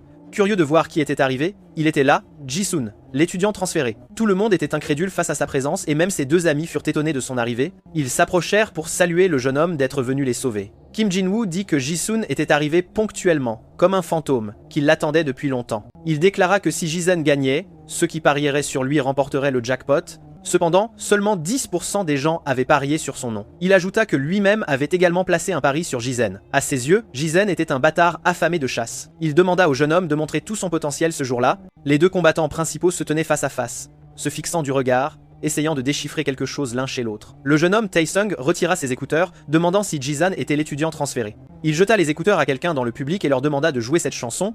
Il enleva sa chemise et déclara que c'était l'heure du spectacle. Les deux se positionnèrent, prêts pour l'affrontement. Ils commencèrent à échanger des coups et Jae-seon les esquiva invariablement tous. Il asséna un coup de poing en réponse que son adversaire défendit. Ils continuèrent à tester leurs compétences et leurs limites mutuelles. Au milieu des coups de poing et des coups de pied, seul Taesung recevait les coups. Après quelques échanges rapides, il réalisa vite que parmi tous les adversaires qu'il avait affrontés jusqu'alors, le niveau de Ji-sun était différent. La situation était glaçante ce jour-là, mais il ne se laisserait pas intimider. Au moment où il termina cette pensée, il reçut un coup de poing au visage. Ji-san profita de la brève ouverture lorsque Taesung baissa sa garde. Le combattant ne ralentit pas, continuant à délivrer de multiples coups à son adversaire, ne lui laissant aucune chance de riposter. Les deux amis de Ji-san applaudissaient à chaque coup qu'il portait. Taesung s'enrageait parce que l'expression du jeune homme restait inchangée. Il était en train de devenir le punching ball de Ji-san. Le professeur, observant à travers les caméras, se demanda ce qui n'allait pas avec le garçon sur lequel il avait parié. La foule commença à s'agacer parce que Lee Taesung n'attaquait pas. Ils demandèrent d'augmenter le volume de la musique pour voir si le garçon serait plus motivé. À l'unisson, ils commencèrent à crier le nom du jeune homme. La musique et les cris de la foule commencèrent à le motiver.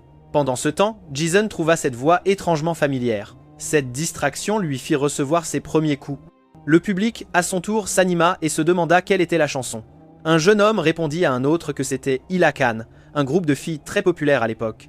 Gizom se rappela alors une fille qui lui avait dit que lorsque son groupe débuterait, il deviendrait le petit ami d'une pop star. Dans le passé, La jeune fille l'avait interrogé sur ses sentiments concernant cette situation. Elle lui avait assuré que les producteurs garantiraient ses débuts à condition qu'elle maintienne le contrat, et elle était impatiente de savoir si elle pouvait remplir cette condition. Pendant ce temps, ses amis l'invitaient à sortir. Il la rassura en disant que, quel que soit ton choix, pour moi ce sera la bonne réponse. La jeune fille, immensément satisfaite de ces mots, le remercia en déclarant « Tu es la seule personne en qui je peux avoir confiance, mon véritable sanctuaire ». Soudain, les cris du public le ramenèrent à la réalité du combat. En raison de son inattention, il commença à recevoir une rafale de coups. Ses amis, appréhensifs, s'interrogèrent sur la raison de sa léthargie soudaine. Tae-sung, à son tour, commença à sous-estimer Ji-sun, pensant que l'adversaire n'avait été qu'excessivement prudent jusqu'alors. Avec cela, Tae-sung se sentit complètement confiant dans la victoire, tandis que le public, euphorique, scandait incessamment son nom. Cependant, la musique résonnant de la radio fit perdre à Ji-sun le contrôle du combat. Il était incessamment repoussé et ses amis ne savaient pas comment intervenir. Rapidement, ils réalisèrent que la musique forte pouvait être la cause de la distraction et se dirigèrent vers la source pour leur demander de baisser le volume. Le garçon cependant répondit rudement « Mêlez-vous de vos affaires ». Seung-min argua alors que Ji-sen ne pouvait pas se concentrer à cause de la musique. En réponse, ils se moquèrent de lui, affirmant que le silencieux n'avait pas assez de force pour gagner. À ce moment-là, Gogemin s'empara de l'enceinte et s'enfuit. Bien qu'ils aient tenté de l'arrêter, il réussit à couper la musique. Dans l'esprit du protagoniste, des scènes du passé défilaient. La jeune fille rompit avec lui, déclarant « Je ne veux plus être impliquée ». Elle annonça qu'à partir de cet instant, il ne se reverrait plus, se disant lassé de la situation. Elle lui tourna le dos et partit, le laissant l'appeler. Il l'appela désespérément jusqu'à ce qu'il soit maîtrisé et expulsé des lieux par les agents de sécurité.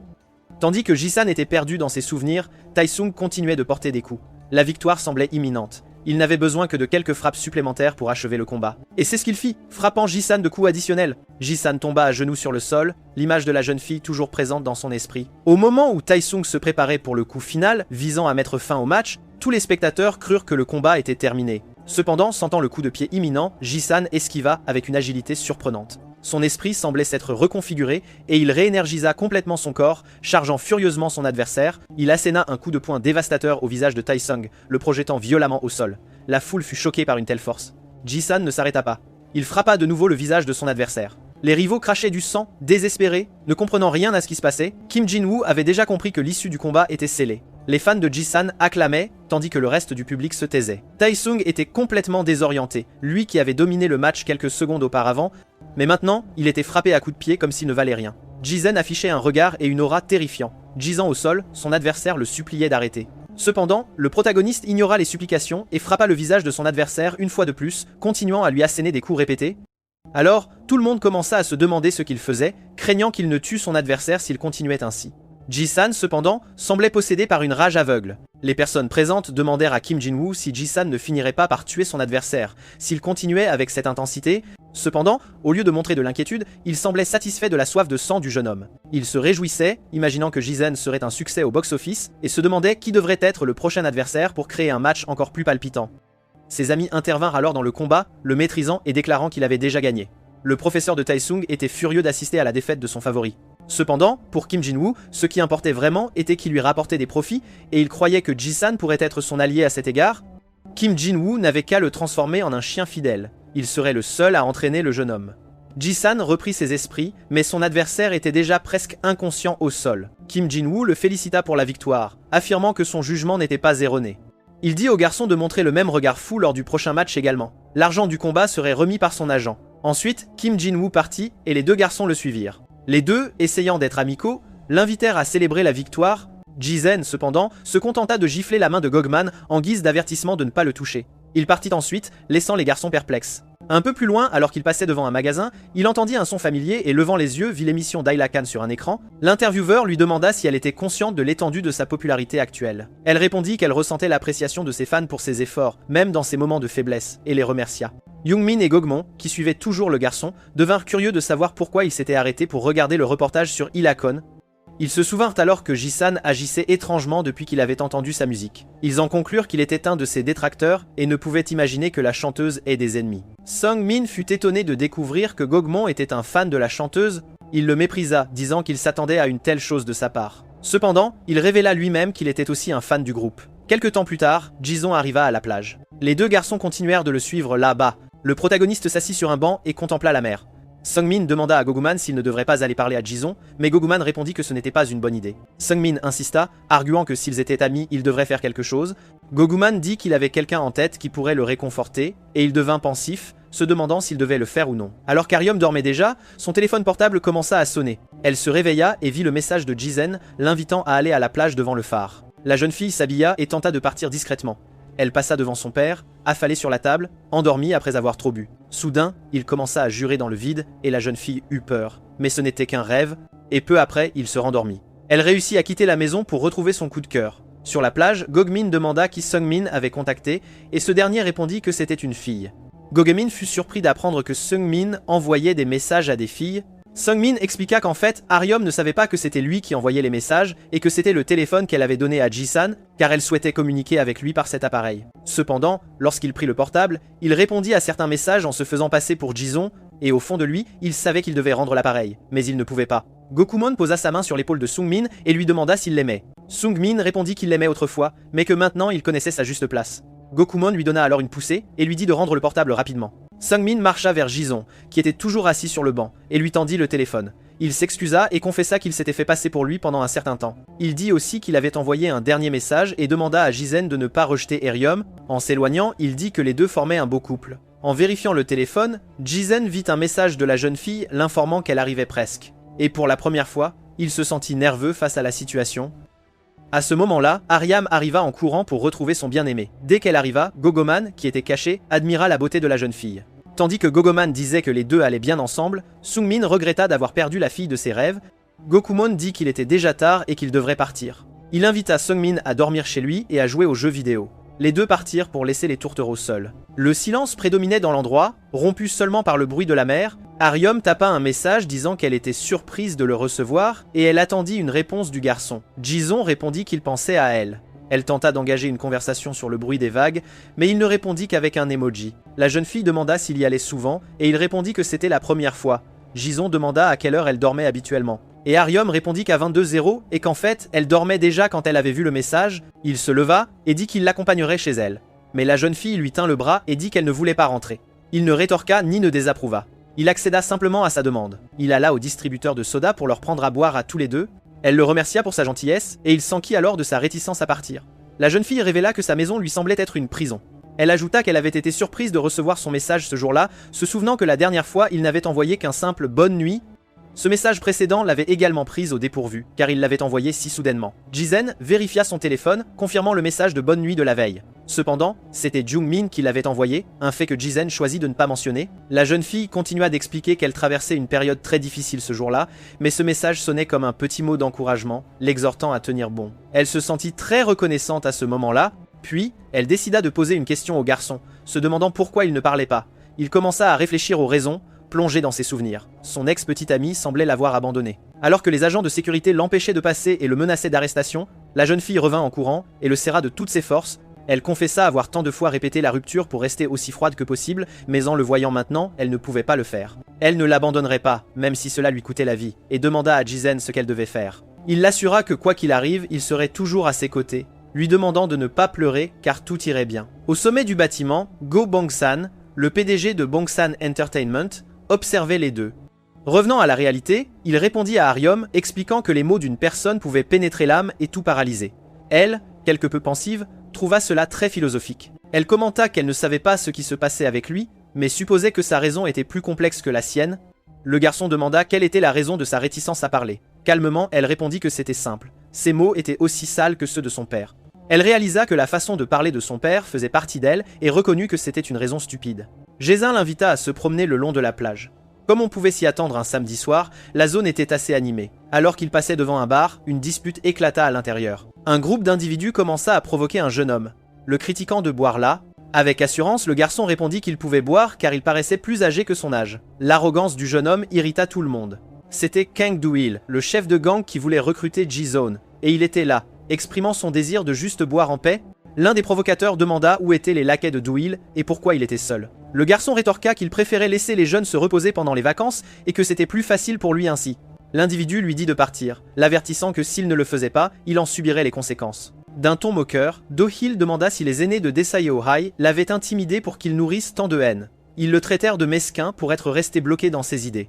L'un d'eux fit tomber tout de la table, montrant un fort désir de l'agresser. Kang Do-il, se levant et renversant la table sur le sol, déclara que tout d'abord, il n'avait jamais eu peur de se faire tabasser. Tout le monde à l'intérieur et dans la rue réalisa qu'un combat était imminent. Le combat à 1 contre 4 commença. Kang Do-il semblait jouer à un jeu de combat avec des enfants jusqu'à ce qu'au milieu de ses mouvements, son regard croise les cheveux bleus de Ji-san. Il sourit et s'exclama « C'est un plaisir de te voir ici.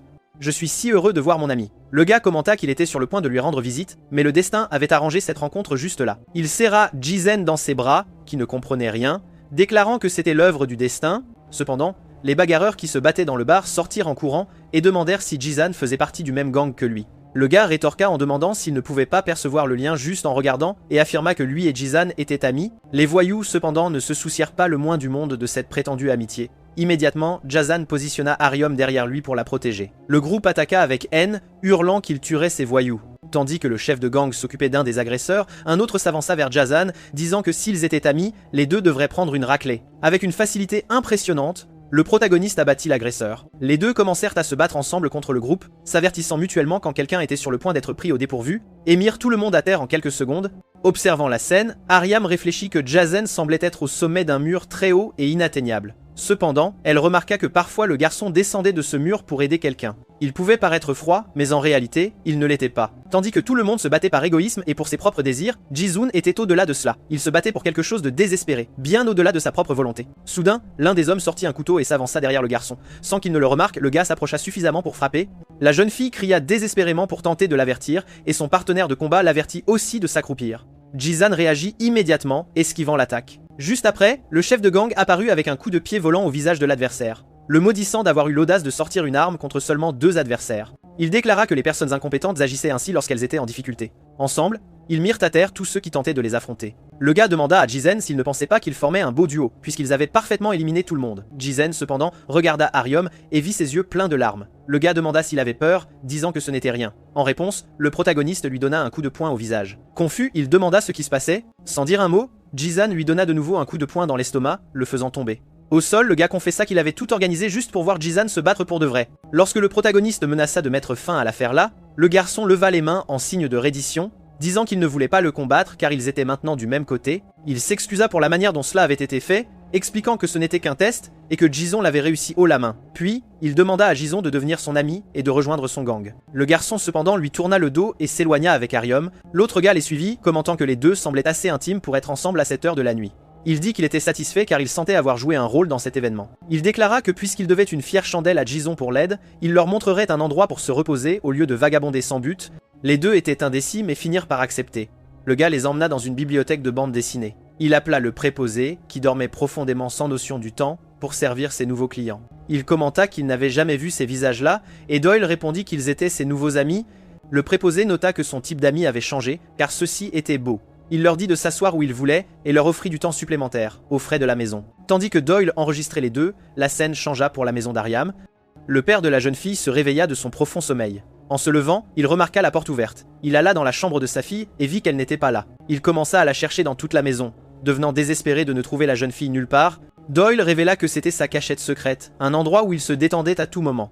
Il leur accorderait 2 permissions spéciales, car il ne laissait généralement personne entrer. Il demanda si un tel geste réglait sa dette envers le garçon. Il les exhorta à se détendre et à lire un manhwa. Il leur dit au revoir, annonçant qu'il allait faire une sieste, s'allongea dans un coin et s'endormit. En silence, Ji-san prit son téléphone et demanda à Aryam si elle avait peur. Aryam répondit non, qu'elle était calme maintenant. Elle demanda ensuite s'il voulait lire un manhwa. Il accepta, et ensemble, ils choisirent une œuvre à commencer à lire. Après quelques pages et quelques moments de timidité de la jeune fille, ils continuèrent à lire tranquillement pendant un bon moment jusqu'à ce que le préposé de la bibliothèque s'approche. Leur offrant des boissons de la maison, il exprima sa surprise que Doyle ait des amis comme eux, mentionnant que Doyle n'avait en fait pas de vrais amis, seulement des jeunes impliqués dans des bagarres constantes. En leur tendant les boissons, les deux remarquèrent que le préposé manquait d'une partie de 2 doigts à sa main. Il remarqua leur surprise et dit qu'il y était habitué et que cela ne le dérangeait plus. Bien qu'au début, cela ait été terrible. Il ajouta que Doyle n'avait toujours pas pu accepter la blessure de l'homme plus âgé, et expliqua que Doyle, autrefois un enfant ordinaire, avait commencé à s'égarer après cet incident. Il s'excusa d'avoir tant parlé lors de leur première fois là, et leur demanda de prendre soin de Doyle, car c'était un excellent cadet. Les heures passèrent, et la jeune fille s'endormit, appuyée sur son épaule. Elle dormit profondément jusqu'à ce que son téléphone commence à sonner. Sursautée par le bruit, elle se réveilla, se sentant embarrassée en réalisant qu'elle était appuyée sur Ji-son. Vérifiant le téléphone, elle remarqua 3 appels manqués. Elle écrivit à Ji-sun expliquant que c'était son père qui appelait et qu'elle devait partir. Ji-sun proposa de la raccompagner chez elle. Les deux se mirent en route vers sa maison sous la belle nuit. Ils arrivèrent à l'immeuble où vivait la jeune fille et prirent l'ascenseur jusqu'à la porte de son appartement. Elle le remercia pour les heures de liberté qu'elle avait eues à ses côtés. Ji-sun fut quelque peu confus par ces mots alors qu'elle se dirigeait vers l'appartement. Dès qu'elle entra le mot de passe pour ouvrir la porte, son père l'ouvrit, furieux. Il cria, la questionnant sur l'heure et le nombre de fois qu'il l'avait appelée, disant qu'elle devait être devenue folle pour faire une chose pareille. En voyant son regard, il devint encore plus enragé. Il la frappa au visage et la maudit de le regarder ainsi alors qu'elle avait tort. Avec la jeune fille au sol, il demanda si elle ne respectait pas son propre père. La saisissant pour la tirer à l'intérieur de la maison, il demanda comment elle osait sortir sans le dire à son père et ce qu'elle faisait jusqu'à cette heure. Chaque fois, il criait plus fort, exigeant qu'elle réponde aux questions. Témoin de cette scène, Ji-sun devint enragé et se dirigea vers eux. En voyant Ji-sun, son père fut certain qu'il était responsable d'avoir fait sortir sa fille de la maison à 16 heures et promit qu'aujourd'hui, il ne laisserait pas le garçon partir d'ici. La jeune fille retint alors son père par ses vêtements des 2 mains. Son père cria, lui ordonnant de lâcher prise immédiatement. Les larmes aux yeux, elle regarda Ji-sun. « Pars !» cria-t-elle. Assénant un autre coup au visage de la jeune fille, l'homme dit qu'il tuerait ce garçon sur le champ. La jeune fille résista au coup, s'accrochant à son père tout en suppliant Ji-sun de partir. Elle cria pour qu'il s'en aille simplement. Ji-sun écouta alors ces mots et s'enfuit. Le protagoniste commença à réfléchir qu'il avait déjà appris à fuir par le passé en déménageant dans cette ville et qu'il avait également échoué à faire face à une telle situation auparavant. Tandis que Ji-sun fuyait, le père de la jeune fille continuait de s'acharner contre elle, exigeant qu'elle le lâche. Ji-sun, cependant, saisit simplement l'occasion et s'échappa. C'était dans sa nature de fuir ce qu'il ne pouvait affronter. Il ferma les yeux comme si rien ne s'était passé, luttant pour se cacher dans le silence et l'obscurité. Déjà loin de la maison de la jeune fille, il marchait épuisé et profondément secoué. Finalement, il arriva chez lui. Un vieil homme était agenouillé devant le Bouddha, récitant sa prière. Ji-sun s'agenouilla sur le pas de la porte et le vieil homme, le voyant, commenta « Tu es arrivé en retard », dit-il. Il nota que c'était la première fois que Ji-sun était en retard ainsi et qu'il devait avoir beaucoup à méditer. Le quartier où Ji-sun avait déménagé en quête de refuge était l'endroit le plus calme pour vivre. Cependant, même là, avec le temps, il avait noué de nouvelles amitiés, et maintenant, il devait faire un choix avant que tout cela ne devienne plus complexe. La question était, allait-il accepter ou fuir une fois de plus ? Quelques jours passèrent depuis cet événement. Les bagarres continuaient à l'école. Le club de combat était une scène de pure brutalité. Les vainqueurs n'arrêtaient les coups que lorsque l'adversaire implorait pitié, et les brutes se vantaient de battre les élèves plus faibles. En voyant les garçons abandonnés, Jin-woo est allé furieusement le questionner sur la raison. « Vous venez à peine de commencer à vous battre et vous vous rendez déjà ?» a-t-il demandé. Le garçon a alors répondu qu'il n'avait presque aucune chance et ne voyait aucune raison de continuer à se battre, sachant qu'il perdrait. Alors Kim Jin-woo l'a frappé au visage. « Si vous êtes sur le ring, vous ne devriez pas avoir ce genre de mentalité », a-t-il déclaré. « Les gens comme vous ne méritent pas le titre de combattant. Ne me regardez plus jamais en face. » L'un des hommes de main a dit que le professeur Kim l'appelait à l'entrepôt. Dans l'entrepôt, le professeur lui a dit qu'ils avaient besoin de vrais combattants, pas d'individus aussi fragiles, et que tout le monde était impatient de voir le prochain combat de Ji-san. Kim Jin-woo a dit qu'il essayait de trouver des combattants, mais la plupart manquaient d'endurance et les autres avaient peur de se blesser. Le professeur lui a demandé s'il insinuait qu'il était incapable de trouver des gens. D'une voix tremblante, il a répondu qu'il n'avait pas dit ça, juste que cela prendrait du temps. Quand on lui a demandé combien de temps cela prendrait, le garçon a demandé 1 mois au professeur. L'homme plus âgé a alors dit qu'il avait transformé le misérable qui se promenait avec de fausses baskets en quelqu'un capable de porter des vêtements de luxe et que maintenant, il semblait très confiant. Mais il a ajouté que les clients n'attendent pas 1 mois. Il a aussi dit qu'il y avait d'autres lieux de pari pour qu'il obtienne sa dose de dopamine et que s'il ne pouvait pas gérer, il pouvait se retirer de l'opération chien de chasse. Le garçon s'est mis à genoux et a dit qu'il ne voulait pas ça et a promis de faire de son mieux. Le professeur a posé son pied sur la tête du garçon. « Vous avez 1 semaine pour trouver un adversaire », a-il dit. « Sinon, vous devrez prendre vos responsabilités et vous battre vous-même. » Kim Jin-woo contre Ji-san serait un combat intéressant. De cette façon, il pourrait en profiter pour montrer à nouveau son côté combattant et les clients adoreraient ça. Le professeur est parti et lui a rappelé la date limite d'1 semaine. Il était enragé à l'idée de combattre Ji-san. Maintenant, il devait trouver n'importe quel adversaire à combattre. Pendant ce temps, les 3 étaient sur le toit pour déjeuner ensemble. Gokumin a dit qu'il avait eu un bento dankatsu et que c'était mauvais de manger du pain tous les jours. Les 2 garçons ont insisté pour que Ji-san mange car il était trop maigre. Déjeuner là-bas était déjà devenu une routine pour eux car l'endroit était confortable. Quand le téléphone de Ji-san a vibré, Sungmin a immédiatement demandé si c'était Aryom. Avec appréhension, il a demandé si les 2 s'entendaient bien et a dit à Ji-san de vérifier son téléphone. Le protagoniste s'est levé et est allé vérifier le message loin d'eux pendant que l'autre garçon demandait à voir ce que c'était. Gokumon lui a donné une tape sur la tête et lui a dit de s'occuper de ses affaires. Aryom lui avait demandé s'il aimerait la rencontrer plus tard à la librairie de bande dessinée. Les heures passèrent et les 2 se rendirent à la librairie de bande dessinée. Ils restèrent silencieux un moment, juste en présence l'un de l'autre.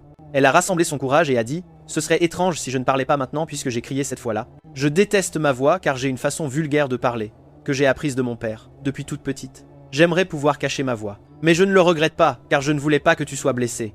Arium a raconté que sa mère avait enduré le comportement de son père jusqu'au jour où elle n'en a plus pu et est partie. À partir de ce moment-là, il n'y avait plus qu'elle et son père à la maison, ce qui l'a amené à parler de moins en moins jusqu'à ce qu'elle s'arrête complètement. Par conséquent, les quelques amis qu'elle avait se sont éloignés. Doyle est alors arrivé à la librairie de bande dessinée. Ariam a continué, confiant à Jason qu'elle s'était toujours sentie seule jusqu'à ce qu'elle entende des rumeurs à son sujet, un nouvel élève transféré qui ne parlait pas du tout.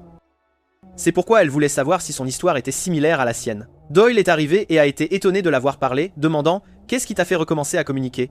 Un peu embarrassée, elle a expliqué qu'elle était dans une situation où elle n'avait pas d'autre choix que le silence. Il a alors voulu savoir quelle était la situation.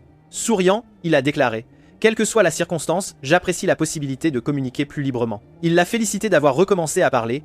Le silence est retombé jusqu'à ce que Doyle pose des questions sur Jason. Cependant, il a rapidement écarté le sujet, suggérant « Puisque nous sommes tous ici, nous pourrions dîner ensemble. » Il a invité le commis à se joindre à eux, arguant qu'il n'y avait pas de clients. Il suffit de baisser les stores et de partir. Alors qu'il partait dîner, Kim Jin-woo bouillonnait de fureur. Obsédé par la possibilité de combattre Jizen, le garçon plus costaud a dit « Ne donnez qu'une semaine pour ça, c'est trop cruel. » Ils se désentouplent entre eux. Furieux, Kim leur a demandé « Vous ne connaissez pas un intimidateur pour le combat? Je ne connais personne et ce serait honteux de perdre contre l'élève transféré, a dit l'ami costaud. Cependant, je n'ai qu'une seule personne en tête. C'est un intimidateur qui a abandonné le lycée et est devenu un gangster. Quiconque s'implique avec lui aura de sérieux problèmes, a-t-il averti. Ne serait-ce pas une exagération d'impliquer un vrai gangster dans cette situation? A demandé l'autre garçon. De qui parlez-vous? A demandé Kim Jin-woo. Quelque part en ville, un homme était accosté par un usurier pour une dette de 2 mois. S'être caché sans prévenir fut interprété comme une tentative d'évasion. L'homme, en larmes, a affirmé qu'il essayait de régler la dette. Puis, ciseaux en main, l'usurier a mis en doute la véracité de l'affirmation. Essayez-vous vraiment de régler la dette? Nous vous avons trouvé dans un casino et vous avons amené ici. Désespéré, l'homme a affirmé. J'étais au casino pour essayer d'obtenir de l'argent et avec un seul jackpot, je pouvais rembourser toute la dette. J'ai rêvé de mes ancêtres et je sens que quelque chose de grand est sur le point de se produire dans ma vie, a-t-il déclaré. L'usurier a tenu la main du débiteur et, avec des ciseaux, a serré son doigt. Terrifié par la situation, l'homme a supplié pour plus de temps pour rembourser le prêt. L'usurier a rétorqué que même en travaillant, le débiteur n'avait pas payé la dette et voulait maintenant la régler par le jeu. Il a demandé si quelqu'un là-bas lui ressemblait à un idiot. L'homme de main tenant la main de l'homme a dit que ça piquerait un peu, mais l'a assuré qu'il était un maître en la matière, promettant une coupe nette et précise.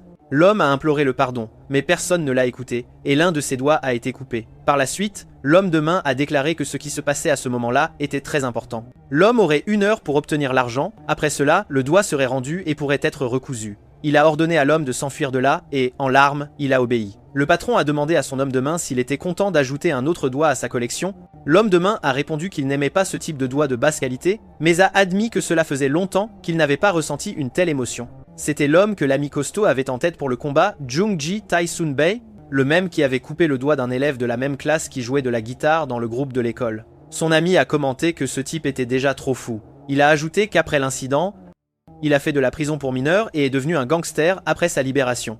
Kim Jin-woo, tout joyeux, a demandé s'il y avait un moyen de rencontrer ce type. Même l'ami costaud qui avait eu l'idée fut stupéfait à l'idée de pouvoir l'appeler. L'autre garçon était vraiment excité à l'idée d'un combat entre le Sunbae et l'invincible nouvel élève. Il a affirmé qu'il n'était pas du tout en position de faire les difficiles, qu'il soit gangster ou même un tueur, il devait simplement agir. Alors qu'il planifiait ce combat, les 4 amis sont sortis dîner quelque part. Hyung s'est plaint de ne pas aimer sortir et Doyle a rétorqué « Tu ne peux pas moisir au magasin de manhwa tous les jours, non ?» Doyle a mentionné qu'à un certain moment par le passé, Hyung était monté sur scène. Le garçon a répondu « Ça fait vraiment longtemps ». Ariam est intervenu. « Ce n'était qu'une phase, tu sais. » Doyle a ensuite demandé « Tu es dans un groupe, vu que tu es un si bon guitariste ?» Il a ensuite changé de sujet, demandant « Tu préférerais de la nourriture de rue ou plutôt chinoise ?» Une voiture est passée et a repéré les 4 jeunes marchant dans la rue. À l'intérieur se trouvaient l'usurier et ses hommes de main. L'usurier a demandé de s'arrêter un instant, car il avait des amis qu'il voulait saluer tout près. Il est sorti de la voiture, prévenant qu'il serait de retour très vite. Puis, il a commencé à crier, appelant Hyung. En s'approchant, il a dit « En te voyant, je n'étais pas sûr, mais maintenant je confirme, c'est bien toi. » Tandis que l'homme parlait du passé, le garçon, en le voyant, est devenu désespéré, reculant jusqu'à heurter Doyle qui le retint, essayant de comprendre la situation. Le gangster a demandé « Tu as vu un fantôme pour être aussi effrayé, dis-moi » L'homme s'est approché des 2 jeunes hommes et a commenté « Vous semblez proches, c'est agréable à voir ça. » Soudain, il a demandé « Pourquoi êtes-vous paralysé? Je suis vraiment très heureux de vous revoir. » Il a continué, leur rappelant le long moment depuis leur dernière rencontre et demandant « Vous ne me saluez pas alors? Excusez-moi, Gitae Sunbae. » L'un des jeunes hommes s'est excusé, expliquant qu'ils étaient en chemin pour aller manger quelque chose. D'un ton sec, il a ajouté Si cette conversation continue, nous allons perdre tout notre appétit. Gita est resté silencieux un instant. Avec un sourire, il a sorti son portefeuille et a proposé de payer leur repas, justifiant « ça fait un bail après tout ». Il a ensuite glissé l'argent dans la poche du jeune homme, leur disant « mangez de la viande, les étudiants n'ont généralement pas beaucoup d'argent ». Se tournant vers Byung-gu, l'autre jeune homme, Gitae a commenté « Nos destins semblent se croiser fréquemment, n'est-ce pas ?» Tout en sortant quelque chose de sa poche, Gitae a déclaré « J'ai couru jusqu'ici juste pour te donner ça ». Il a ensuite révélé « J'ai eu cet objet aujourd'hui, et à mon avis, tu en avais vraiment besoin ». En arrière-plan, les deux autres jeunes hommes ont réagi à la scène, s'éloignant, Byung-gu se libère de lui. Ji-tae, offrant l'objet comme un cadeau, lui ordonne de l'emmener à l'hôpital et de parler au personnel médical. Il ajoute qu'il devrait demander à ce que le doigt soit rattaché pour qu'il puisse rejouer de la guitare comme avant. D'un ton agité, il ordonne au jeune homme de déclarer que c'est son rêve, son plus grand rêve. Les autres amis observent la scène. Le jeune homme aux cheveux bleus détourne le regard, tournant son visage sur le côté. La scène change, le révélant de dos cette même nuit. Quelqu'un l'appelle, prononçant le nom de Jiban. Naturellement, l'homme lui demande s'il s'est habitué au quartier, notant qu'apparemment, ce n'est pas le cas. Il lui conseille ensuite d'être reconnaissant envers ceux qui l'approchent, car se faire des amis ne sera pas chose facile. Continuant, il affirme que ces personnes ont franchi le grand mur de son silence et assure qu'elles deviendront des individus précieux sur son chemin, tu verras. Cette nuit-là, l'expression du jeune homme change. Revenant au présent, il saisit le poignet de Gitae. Gitae fait pivoter son corps, se tournant pour lui faire face. Le jeune homme, sans détourner le regard, le fixe en retour. Froidement, Gitae demande qui est ce maudit imbécile qui ne sait pas lire l'ambiance. Immédiatement, Jibon tente de saisir Gitae, qui, à son tour, attrape le poignet du jeune homme et s'interroge sur son audace à être si arrogant. Tenant la main du jeune homme, Gitae commente qu'au moins, ses doigts sont beaux, c'est déjà ça. Le prévenant impassiblement, il dit que s'il intervient encore une fois, il pourrait bien perdre ses propres doigts. Relâchant la main du jeune homme, il demande s'il a bien été compris. Le jeune homme recule, faisant un pas en arrière, tandis que Gitae l'insulte avec l'expression « fils de pute ». Il demande si le jeune homme cherche des ennuis, le traitant de sale bâtard arrogant. En arrière-plan, un klaxon de voiture retentit, le faisant regarder brièvement la rue. Se tournant vers Byung-gu, qui est tombé au sol, il demande « À quoi ressemble une vie sans rêve, hein ?» Avec un rire moqueur, Gitae fait face au groupe et leur souhaite un bon appétit. Marchant nonchalamment, il s'éloigne dans la rue. À genoux, Byung-gu s'effondre au sol. Son ami court vers lui en criant « Au revoir, Byung-gu Young !» Allongé par terre, Byung-gu demande si les autres vont bien. Le groupe s'approche, l'entourant. Se levant, il leur assure que tout cela appartient désormais au passé. Affirmant qu'il va bien maintenant, Byung-gu suggère de rentrer, car ils pourront manger dehors une autre fois, sans problème. Le jeune homme au piercing à la lèvre l'appelle Byung-gu Young. Sur le toit, Kang Doyle se lamente de son inaction, d'avoir simplement figé sur place. Dans un cri désespéré, il déclare qu'il n'a absolument rien pu faire. Au final, rien n'a changé. Curieuse, la jeune fille demande l'identité de cet homme. Le jeune homme répond sans détour. C'est Jong Ji-tae, l'homme qui a coupé le doigt de Byung-gu Young pendant qu'il jouait de la guitare. Jibon ajoute qu'il l'a fait pour ruiner le rêve de son ami. Tout cela est arrivé parce que Byung-gu essayait simplement d'arrêter les agissements de gang de cet individu vraiment méprisable. La scène se déplace vers le passé, révélant une salle de musique. À ce moment-là, Gitae menaçait une fille avec un couteau, lui ordonnant de se taire avant qu'il ne la tue. L'attrapant par derrière, Byung-gu cria Young-gu tae d'arrêter, de cesser immédiatement. Gitae se débat pour se libérer, ignorant les supplications de Byung-gu de s'arrêter. Puis, Gitae l'attaque avec le couteau. Byung-gu lève ses mains vers son visage, essayant de bloquer le coup. Gitae fait pivoter son corps et se tournant demande « Mais pourquoi diable t'es-tu mêlé de ça ?» Criant sans cesse, il a demandé « Mais pourquoi diable l'autre personne est-elle si indiscrète, hein ?» Puis, il le prévient de ne pas se croire supérieur juste parce qu'il joue de la guitare. Le fixant fermement, Byung-gu dit que Jong Gatae ne mérite absolument pas d'être là. Il explique que c'est un endroit où les rêves s'épanouissent et que Gatae est quelqu'un qui les détruit, tout simplement. Il affirme également que quelqu'un qui piétine les autres pour des désirs égoïstes comme lui ne mérite pas d'avoir un rêve, c'est clair. Confuse et irrité, Gitae demande « Mais quel genre de bêtises est-ce que tu racontes là ?» Levant le couteau, il rejette avec véhémence l'idée même d'un rêve. Se tournant vers les étudiants rassemblés à la porte, il crie, demandant « Qu'est-ce que vous regardez, vous ?» Persistant dans ses cris, Gitae leur ordonne de partir, de dégager. Menaquant tout le monde, il déclare qu'il va les couper en morceaux, tous. Furieux qu'ils se mettent en travers de son chemin, il bouscule le groupe et s'éloigne dans le couloir. Courant vers Byung-gu, les étudiants l'aident, tandis que l'un d'eux appelle à chercher un professeur. De retour au présent, Jibon explique qu'après ce jour-là, il n'est jamais revenu à l'école et pensait que ce serait la fin de tout. Cependant, il révèle que quelque chose d'encore plus terrible s'est produit 2 semaines plus tard, lorsqu'un cri perçant a retenti depuis la salle de musique. Dans le passé, Byung-gu se fige dans le couloir en entendant le son. Ouvrant la porte, Jibon appelle le nom de Byung-gu Young. Avec une pince à la main, Gitae lui dit de maintenir son air de supériorité, s'il le peut. Entrant dans la pièce, Byung-gu entend Gitae lui ordonner d'avancer et d'entrevoir la réalité d'un rêve.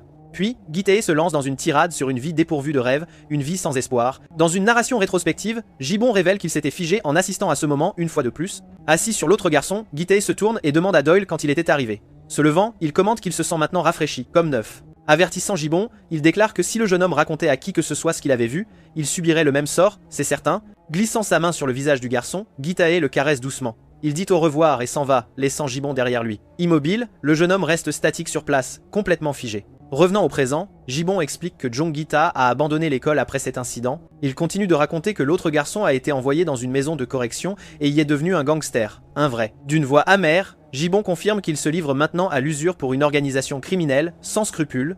Il affirme ensuite que la raison pour laquelle il est devenu ce qu'il est entièrement due à Jong-Gatai. Déclarant avec véhémence, Gibbon révèle qu'il s'est juré à lui-même qu'une personne qui détruit le rêve d'un autre ne peut pas être laissée libre, jamais. À genoux, il crie qu'il souhaitait devenir plus fort pour faire vivre à l'autre la même souffrance que Byung-gu a endurée, mais il a de nouveau figé. Se lamentant à voix basse, il confesse avoir cru être devenu plus fort, mais qu'au final, rien n'avait changé.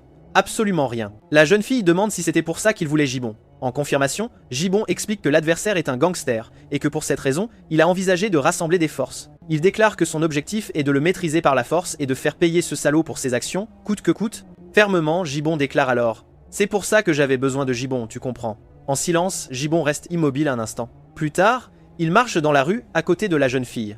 Elle commente qu'elle comprend les circonstances, mais le prévient qu'ils ont affaire à un gangster, un vrai. Une partie spécifique de l'histoire de Doyle l'avait profondément touché. Vraiment. L'idée qu'une personne qui détruit le rêve d'un autre ne devrait pas être laissée libre, jamais.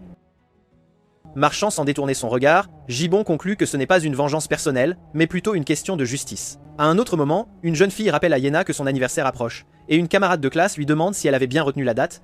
La camarade de classe de Yena lui demande ensuite si elle compte organiser une fête et où elle aura lieu. Elle veut ensuite savoir si Yena invitera Gibbon aussi, bien sûr. Se demandant à elle-même, Yena se demande s'il se sentirait mal à l'aise, mais son ami la rassure en disant qu'il ne l'ignorerait pas le jour de son anniversaire, c'est certain. L'ami pointe alors la fenêtre, révélant que Gibbon est là, dehors.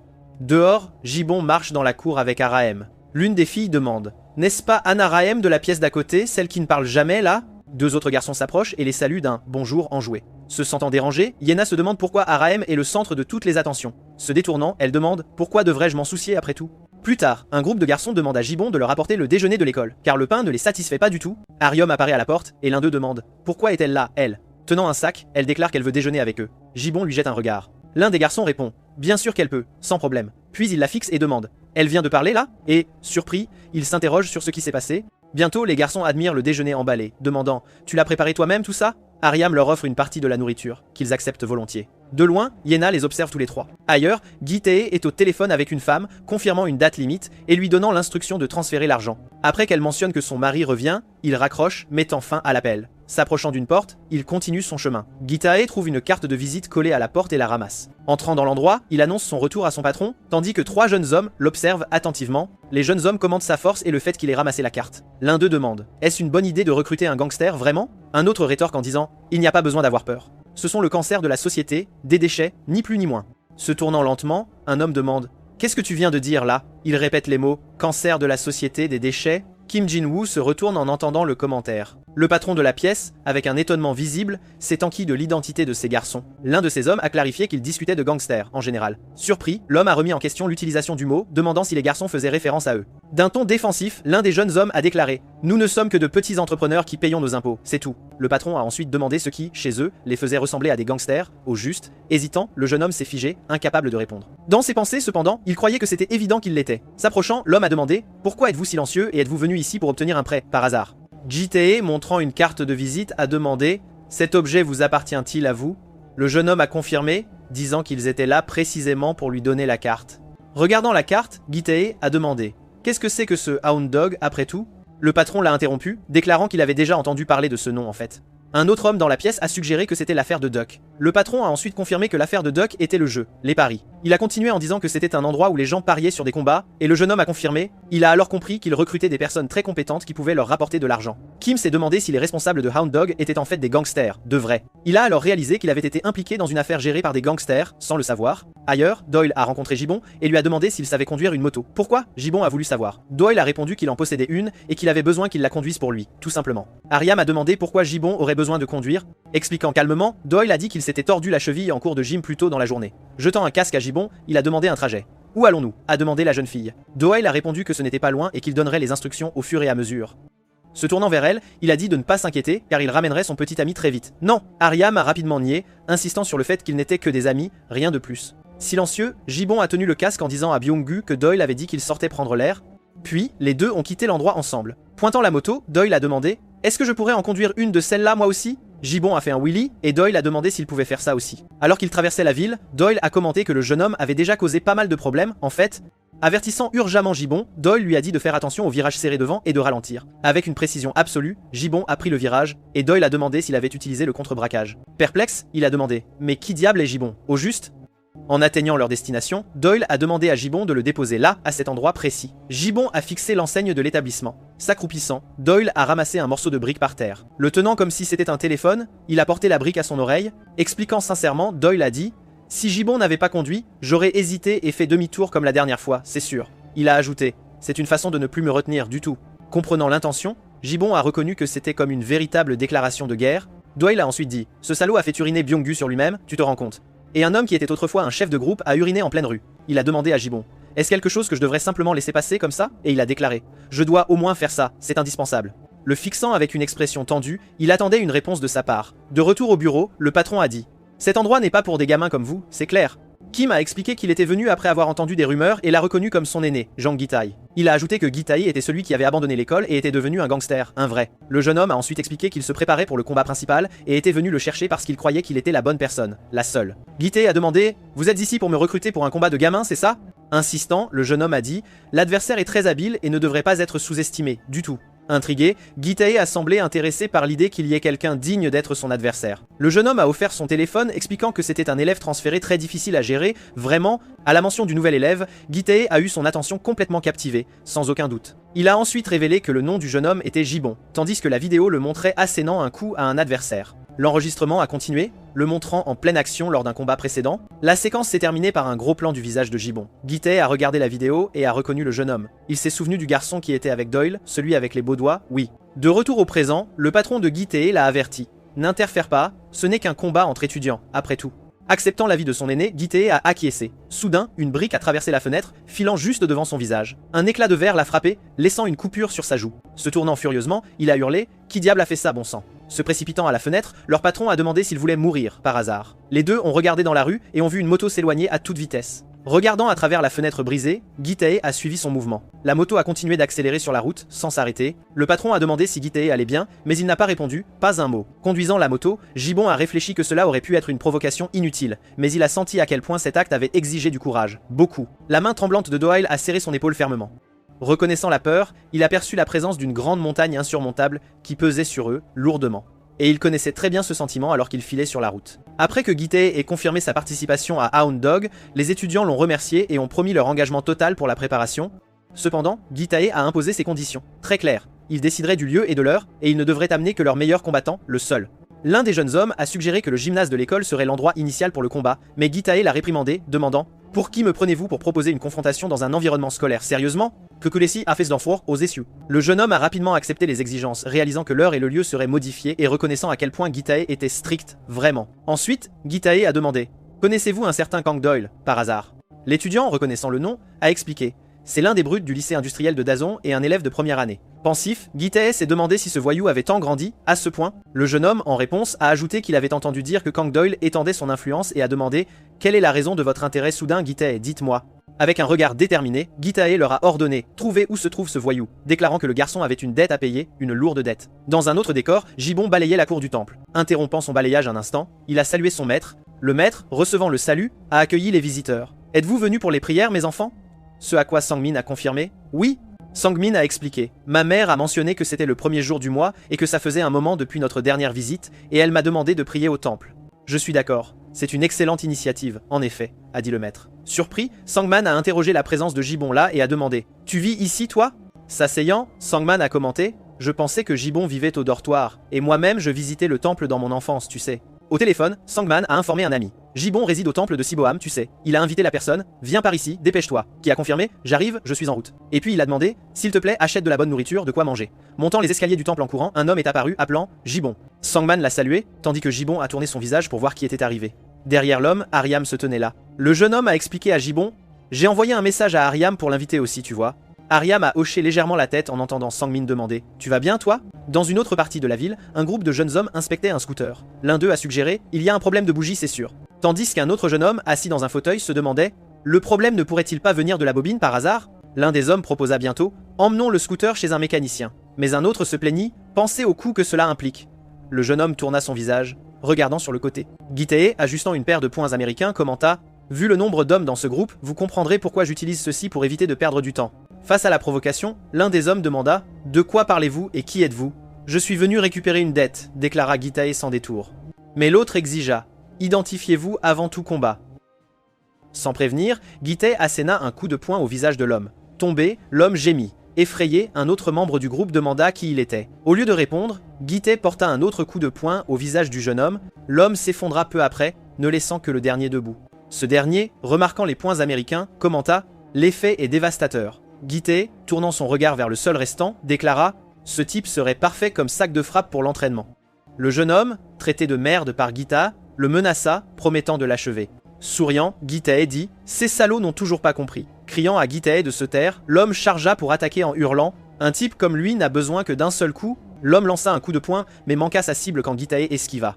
Profitant de l'ouverture, Gitae frappa le visage de l'adversaire et enchaîna immédiatement avec un autre coup. L'homme trébucha, reculant le visage ensanglanté. Avec un sourire, Gitae l'invita « Essaie de me frapper ».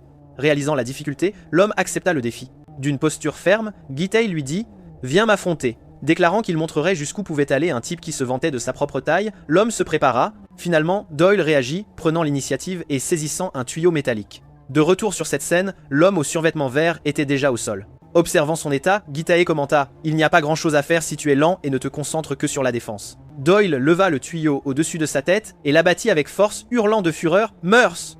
Gitae, cependant, bloqua le coup avec ses bras croisés. Face au jeune homme, Gitae demanda à Kang Doyle « Es-tu prêt ?» Doyle, silencieux, lui rendit son regard. Tenant le tuyau, Jong Getai demanda à Kang Doyle « Es-tu prêt ?» Puis il cria le nom de Doyle, défiant son audace. Avec un effort visible, Kang Doyle fit face à l'agresseur. Gitae déclara « Tu es toujours le même lâche tremblant comme d'habitude ?» Cependant, Doyle leva le tuyau et dit à Gitae « Tais-toi ». Jong Getai jura que Doyle ne le vaincrait jamais, pas même dans la mort, et l'accusa. Il se contenta de regarder pendant que le doigt de Byung-gu était amputé. Doyle maudit alors toute la situation. Imperturbable face à l'insulte, Gitae lui ordonna « À genoux ». Kang Doyle obéit tandis que Gitae déclara « C'est ta juste place ». Peu après, Gitae dit à Doyle de lever la tête, s'enquérant « Comment oses-tu lever un tuyau ?» Au même instant, il frappa la tête de Doyle, le punissant de s'être dressé contre le vétéran. Il ordonna au jeune homme de relever la tête et le frappa au visage, le traitant de vert. Kang Doyle s'effondra au sol. Jong Getai exigea alors « Implore ma pitié ». Incliné, Kang Doyle se rendit devant Jong Getai. Dans un temple serein, des fidèles priaient devant une statue. Han Orem servit soigneusement un repas au groupe. L'un des hommes présents commenta « Je ne vous ai jamais vu ici auparavant ». Ce à quoi elle répondit « C'est notre première fois ». L'homme les invita alors « Revenez plus souvent, s'il vous plaît ». En faisant la vaisselle, Sungmin commenta à Gibbon « Orem semble apprécier l'ambiance ». L'un des autres garçons, portant un lourd vase, grommela d'être le seul à faire du travail manuel. Un moine loua les efforts de chacun, mais Sungmin rétorqua « Je dois au moins mériter le repas ». Le moine dit alors qu'il avait l'intention de les inviter plus souvent et leur demanda « Reposez-vous s'il vous plaît ». Avant de partir, alors que la nuit tombait, l'un d'eux observa « La journée est passée vite et le repos nous a fait du bien ». Deux des garçons demandèrent à Gibbon « Pouvons-nous visiter le temple occasionnellement pour aider ?» L'un d'eux confessa « Cet endroit m'apporte la paix ». Et Sungmin plaisanta « Tu ressembles à un moine en formation ». Peu après, Sungmin lui-même se demanda « Devrais-je poursuivre cette vocation ?» Soudain, un cri de haut feu retentit, provoquant la confusion parmi tous. Gibbon et son ami coururent dehors, essayant de discerner la source du bruit soudain. Dehors, un moine éteignait déjà les flammes, tandis que quelqu'un spéculait que le feu avait commencé à cause d'un mégot de cigarette. Un homme déplora l'insouciance des gens et le moine les réconforta en disant « Au moins, le feu a été découvert à temps ». Ensuite, il tenta de les calmer, mais Seongmin admit « J'ai vraiment eu peur ». L'un des jeunes commenta « J'ai failli perdre 10 ans de ma vie ». Et Singmin réitéra « Cela aurait pu être un désastre ». À cet instant, Gibbon remarqua quelque chose d'étrange. Une carte de visite Hound Dog était collée à la porte. L'un des gars montra la carte, affirmant qu'elle n'était pas là auparavant. À ce moment, Kang Doyle apparut blessé dans une vision, suppliant Jae-Bone de ne pas venir à lui. Kang Doyle plaida sans cesse, insistant pour que Jae-Bone ne l'approche pas. De l'intérieur d'une voiture, un homme à lunettes demanda à son subordonné s'il avait déjà fini d'organiser le match. Depuis la rue, le jeune homme confirma qu'il avait préparé les deux côtés, mentionnant la prémisse d'un gangster contre un étudiant transféré. Depuis la banquette arrière, l'homme dans la voiture vérifia si le nom du gangster était Jong Ji-tae. Demandant un briquet, la femme à côté de lui commenta que le gangster venait de l'école technique industrielle de Dessen. Alors que le véhicule s'éloignait, l'homme voulut savoir à quel gang il appartenait, recevant la réponse qu'il était affilié à l'association Jayakto. Murmurant pour lui-même, l'homme répéta le nom de l'association. Mais le jeune homme dans la rue l'interrompit, déclarant qu'il savait que l'homme était aussi sous leur direction. Poursuivant, le jeune homme affirma que Gitae voulait entrer dans le match plein d'enthousiasme. Questionnant la situation, l'homme se demanda si l'association Jogdo envoyait des joueurs pour dynamiser le jeu. Peu après, il admit qu'il n'y avait aucun moyen de refuser, car l'opportunité était incroyable. Le jeune homme reçut l'ordre d'annoncer le match à tout le monde et de le promouvoir autant que possible, mais il finit par demander de quel côté était le patron. Le traitant d'idiot, l'homme déclara qu'il soutenait évidemment l'association Jogto. La scène se déplaça ensuite vers la canopée de quelques arbres. Le long d'un sentier, Jiben courait à travers la forêt. Se déplaçant à travers la végétation, il gardait un rythme soutenu. En atteignant un point de vue, le garçon s'étira avec un coup de pied haut. Se préparant, il dit qu'il se battrait aussi fort qu'il le pourrait, quoi qu'il arrive. Assurant sa détermination, il déclara qu'il deviendrait assez fort pour que personne d'autre ne puisse le menacer. Cependant, ses amis apparurent peu après, disant que le moine les avait informés qu'il serait là. L'un d'eux commenta que la montée valait l'effort, tandis que l'autre suppliait pour du chocolat. Haletant après la montée, Hanarium tenta de reprendre son souffle, Songmin dit à Gibbon que le jour était important, et l'autre garçon dit qu'il était venu là parce qu'il était inquiet. L'un des amis promit qu'il l'encouragerait de toute leur force, quel que soit l'adversaire. Airom confirma qu'elle l'encouragerait aussi. Unis, ses amis le renforcèrent, et Gibbon répondit fermement. En arrivant sur le lieu du combat, l'un d'eux montra du doigt devant et commenta l'atmosphère intense. Étonné par le cadre, Sungmin réalisa que le combat aurait lieu dans un endroit pareil. Tremblant sans comprendre pourquoi, un autre garçon demanda si Gibbon allait bien. Commentant que son ami ne montrait aucune hésitation, l'un des gars fit se demander à Sungmin si leurs encouragements l'avaient atteint. Debout devant l'entrepôt, plusieurs hommes attendaient en silence. Recevant le groupe, l'organisateur du combat s'approcha de Jiban. Déclarant que c'était un honneur de le voir arriver à l'heure, il maintint un ton cordial. Pointant un doigt, l'un des amis accusa l'homme d'avoir menacé Jiban en provoquant l'incendie.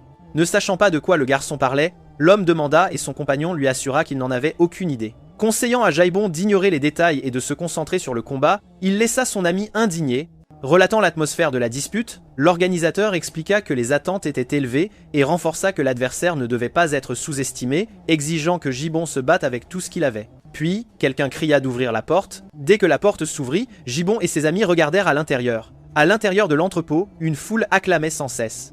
Observant l'audience agitée, ils ressentirent le poids de l'atmosphère. De l'autre côté, quelqu'un appela le nom de Gibbon. Le dos tourné, Jung Gitai lui-même annonça qu'il l'attendait. Se tournant lentement, le gangster dit que Gibbon devrait savoir qui il était à cause de Doyle. Faisant face à son adversaire, le garçon stabilisa sa posture. Surprise de le voir là, Ariam réagit et Seongmin demanda si elle connaissait cette personne. Révélant la vérité, l'un des garçons dit que Jung Gitai était un gangster, choquant le groupe. Déclarant qu'il était temps de finir ce qu'ils avaient commencé ce jour-là, Gitai montra de la confiance. Mais d'abord, il annonça un invité spécial qui rendrait Gibbon heureux de voir. Quand quelque chose fut révélé, Jaibon et Ariom fixèrent la scène, retenant leur souffle. Enchaîné au centre, Kang Doyle déclara que Jaibon n'aurait pas dû venir car il ne voulait pas être vu de cette façon. Répétant la demande, il insista pour que Jaibon parte. Couvrant sa bouche, Ariam appela Doyle avec désespoir. Confus, ses amis demandèrent ce qui se passait et pourquoi il était comme ça. Questionnant froidement, Jonggutai demanda à Jonggutai s'il connaissait la raison pour laquelle Doyle était dans cette situation. Silencieux devant la scène, Jonggutai ne put répondre. Promettant vengeance pour tout ce qu'il avait souffert, Jonggitai demanda si Gibbon souhaitait vraiment protéger cet homme.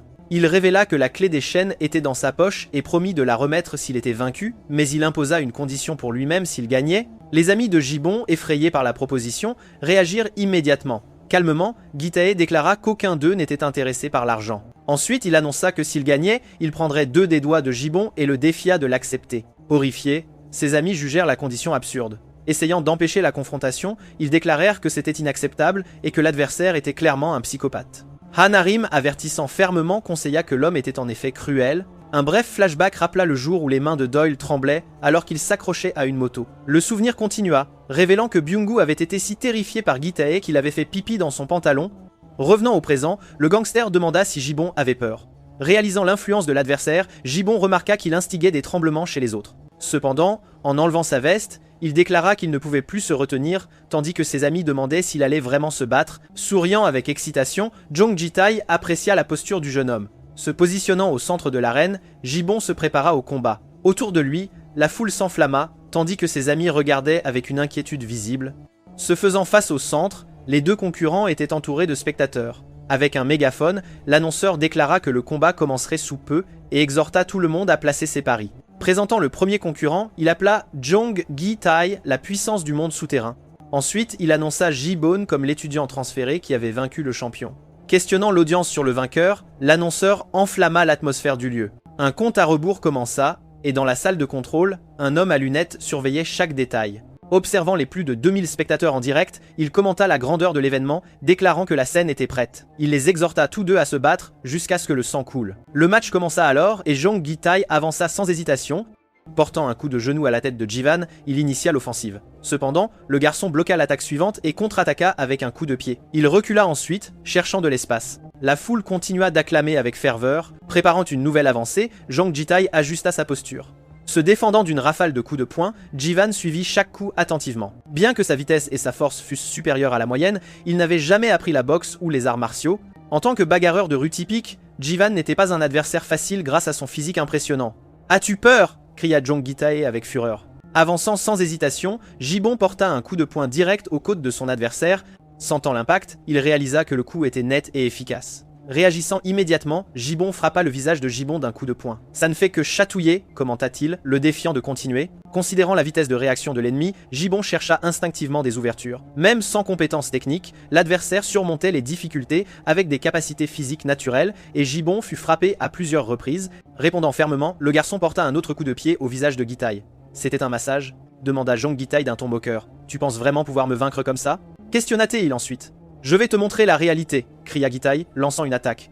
En étant frappé à nouveau, Jibon sentit sa rage s'intensifier au lieu de reculer. La foule rugissait sans cesse le nom de Jong Gi-tae. « Qui a le dessus ?» demanda l'un des amis de Jibon. « Sa garde commence à flancher », commenta l'autre. Poursuivant son analyse, il déclara que le physique de l'adversaire était d'une supériorité écrasante, et que ce serait catastrophique si Jibon était gravement touché. L'un d'eux expliqua que la stratégie de Jibon était d'assommer l'adversaire en accumulant les dégâts progressivement. Quant à Gi-tae, son intention était de gagner d'un seul coup, en s'appuyant sur une force écrasante. Observant le combat, « Si Jibon est touché, tout sera perdu », murmura Aryom. Cependant, Aryom, la voix de Kang Doyle résonna, venant de là où il était enchaîné, l'appelant.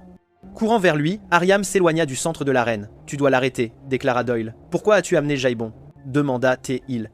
Jibon n'avait pas le choix, expliqua Baitongshi. Ils ont menacé de brûler le temple où il vivait.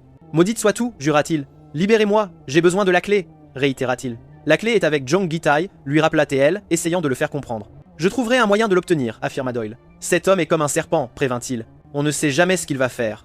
D'accord avec lui, Aryam luttait pour garder son calme. L'échange de coups entre les deux combattants continua intensément. Tournant son regard vers l'arène, Han Aryam suivit chaque mouvement avec une attention renouvelée. Jibon l'a frappé si fort. « Continue comme ça !» cria l'un des amis. Poursuivant le combat, Jibon continua de frapper Jong Gi-tae. « C'est sa chance !»« Attaque !» Des cris alentour l'annonçaient, l'encourageant. « Montre tes compétences !»« Frappe plus fort !» ordonnèrent ses amis, poussant le garçon en avant alors qu'il avançait contre Jong Gi-tae. « Cependant, j'attendais exactement ce moment pour que tu t'approches, » révéla le combattant. « L'autodéfense ne fonctionne pas dans la rue. » Il rugit alors, portant immédiatement un coup de poing. Jibon réalisa qu'il était tombé dans le piège exprès. Rien n'importe face à la puissance. L'agresseur le frappa au visage et l'impact projeta la tête de Jibon en arrière. « Jibon, Jibon !» rugirent ses amis, incapables de croire ce qu'ils voyaient. « C'est le mur de la réalité », proclama Yonkatai. Poursuivant son attaque, « J'ai vraiment combattu sur l'asphalte », déclara-t-il. « Une plante de serre comme toi pourrait-elle me vaincre ?» questionna-t-il. Il ordonna ensuite au garçon. « Connais ta place. »« Adieu », dit Gi-tae, alors que la vision de Jibon commençait à faiblir. À cet instant, il se souvint de quelqu'un tenant son visage. « Courage !» Le souvenir d'une fille le suppliant. « S'il te plaît, va jusqu'au bout. »« Je t'aime !» le frappa avec force, et son cœur commença à battre plus vite. Jivan se leva, propulsé par une nouvelle énergie. « Reprends conscience !» Hanarim cria, mais le garçon ne garda son attention que sur son adversaire. Immédiatement, il bloqua le coup de poing de Jong Gi-tae avec ses deux bras. « Espèce de salaud résilient !» s'exclama l'agresseur, étonné que Jibon ait résisté au coup. Même blessé, Jibon fit face à son rival, puis frappa le visage de l'adversaire d'une contre-attaque. Gi-tae fut repoussé de quelques pas. « C'est devenu un combat sérieux », commentèrent les amis du garçon. Personne ici ne plaisante. Jong Gi-tae, pour sa part, ça fait longtemps que je n'ai pas ressenti quelque chose comme ça. Ma dopamine monte en flèche, déclara-t-il. Tu es meilleur que je ne l'imaginais, admit le combattant. Mais tu n'es encore qu'un amuse-gueule d'école. Il avança ensuite. Jibon porta alors un coup de pied à l'adversaire et lui fit face, tandis que Jong Gi-tae expliquait « Les gangsters ne peuvent pas se permettre de perdre », il déclara. « Au moment où nous perdons, nous mourrons. » Gi-tae rugit alors. « Je ne te laisserai jamais gagner », le frappant au visage. « C'est un zombie ?» s'écria l'un des amis de Jibon, disant que le combat devenait encore plus intense. Les deux continuèrent d'échanger des coups. Les amis de Jibon remarquèrent qu'il ne se défendait plus, mais esquivait plutôt les attaques. Jibon évita un autre coup de poing et l'agresseur le maudit, consumé par la frustration. Mais l'un des amis montra Jibon du doigt. Immobile, le jeune homme garda sa garde baissée, surprenant tout le monde. Le traitant de perdant, Gitai avança pour attaquer, mais Gibbon porta un coup de poing direct au menton de l'agresseur. Kang Doyle se demanda si Gibbon avait déjà déchiffré le schéma de son adversaire et conclut que les mouvements de Gitai étaient évidents, ne cherchant que des KO en un seul coup. Gibbon avait anticipé les attaques et connaissait maintenant la faiblesse de Gitai. Après avoir esquivé, le jeune homme porta un coup de pied de pleine force contre l'agresseur. Ensuite, la scène montra le jeune homme tenant un morceau de bois. Jong Gitai jura et le défia, pointant le morceau de bois sur Gibbon. Le jeune homme, à son tour, se contenta de fixer son rival. Jong Gitai rugit que le vrai combat commençait à cet instant. Déclarant que les règles du jeu n'importaient plus, il altéra l'atmosphère de l'arène. Les amis de Jeban le traitèrent de lâche, l'accusant de tricher. Même l'annonceur du match souligna que l'utilisation d'une arme était une violation. Cependant, Gitai ordonna aux perdants de se taire et demanda si cela leur semblait un simple jeu. Ensuite, le challenger provoqua quiconque dans le public osait l'affronter. Se tournant vers Gibbon, il l'incita à terminer le concours. Ce n'est pas un jeu, mais une confrontation entre nous deux. Gibbon acquiesça. C'est un vrai combat, hurla alors Gitai. Avançant contre le jeune homme, il promit de l'écraser. L'agresseur attaqua avec la torche, incitant Gibbon à l'affronter. Les amis observèrent la scène, commentant la tricherie. « Ne te mêle pas aux gangsters, sale gosse !» cria-t-il à Gibbon. Cependant, le jeune homme bloqua l'attaque d'un coup de pied et frappa immédiatement la tête de son adversaire d'un autre. Jong Gitai tomba au sol, vaincu par Gibbon. Les spectateurs murmurèrent qu'il semblait fini et le qualifièrent de pathétique pour un gangster. À ce moment, la clé de la chaîne de Kang Doyle glissa et tomba au sol. « Ce n'est pas encore fini », déclara Gitai en se relevant. « Je n'arrêterai pas tant que l'un de nous ne sera pas anéanti », rugit-il. Jivan courut vers son rival et porta un coup direct. Le jeune homme le frappa à nouveau, l'envoyant au sol. « Je ne peux pas perdre face à un raté comme toi », protesta-t-il, agenouillé. « Tu n'as aucune raison de te sentir lésé », répondit Jivan. Tu n'es rien d'autre qu'un oppresseur des faibles. Tu as dû te sentir supérieur en détruisant les rêves des autres, mais cela ne te rend pas fort. Vis dans la médiocrité pour le reste de ta vie. Il condamna ensuite son rival. Jong Gitai sortit soudainement un couteau. L'agresseur avança et tenta de poignarder Gibbon dans le dos. La foule réagit avec incrédulité face à la scène. « Regarde derrière toi !» rugit l'un des amis de Gibbon, l'alertant. « Tu n'aurais pas dû tourner le dos à un gangster. » Gitai le nargua, avançant avec son couteau. Il projeta Gibbon au sol et se positionna pour l'attaque. « Je vais t'anéantir !» promit Jong Gitai. « Tu regretteras éternellement de m'avoir défié quand tu verras ton visage dans le miroir », menaça l'agresseur en levant son couteau. « Je suis le vainqueur ultime », déclara-t-il alors, savourant la situation. Cependant, une flamme frappa le visage de Gitai. Kang Doyle intervint, le frappant avec un morceau de bois enflammé. L'immobilisant, Doyle maintint Gitai au sol, puis il se tourna vers Gibbon et lui demanda s'il allait bien. Gibbon se contenta de hocher la tête. Aram se demanda quand Doyle s'était libéré, et son ami discerna que c'était elle qui l'avait libéré. Kang Doyle fixa alors Gibbon et lui demanda s'il pouvait en finir. Il s'assit sur Gitai et commença à lui briser les doigts. « Attends !» intervint Gibbon. « Ne continue pas. » Jung Gitai supplia depuis le sol. « Pourquoi ?» lui demanda simplement Doyle. « Arrête ça, sale gosse. » Gitai le supplia. « Tu as fait la même chose, lui rappela le jeune homme. « Mais je suis différent, affirma Gitai. »« Pourquoi ?» lui demanda Doyle. « J'appartiens à une classe différente, articula T-il en tournant son visage. « Plus qu'un seul, avertit calmement Kang Doyle, lui brisant un autre doigt. Kang Doyle s'apprête à briser le dernier doigt, mais Jong Gitai le supplie d'attendre. En criant, Gitai l'insulte, le traitant de bâtard et affirmant son statut de gangster. Puis il le menace, l'avertissant que son supérieur le tuerait s'il l'apprenait. Kang Doyle, indifférent, lui demande pourquoi il le dirait au supérieur, qualifiant cette attitude d'enfantine. Cependant, l'organisateur du match fait irruption avec son équipe et leur ordonne d'arrêter. Il est retenu par le bras de Gibbon. La scène révèle Jaibon bloquant l'homme tandis que Doyle reste sur Gitai.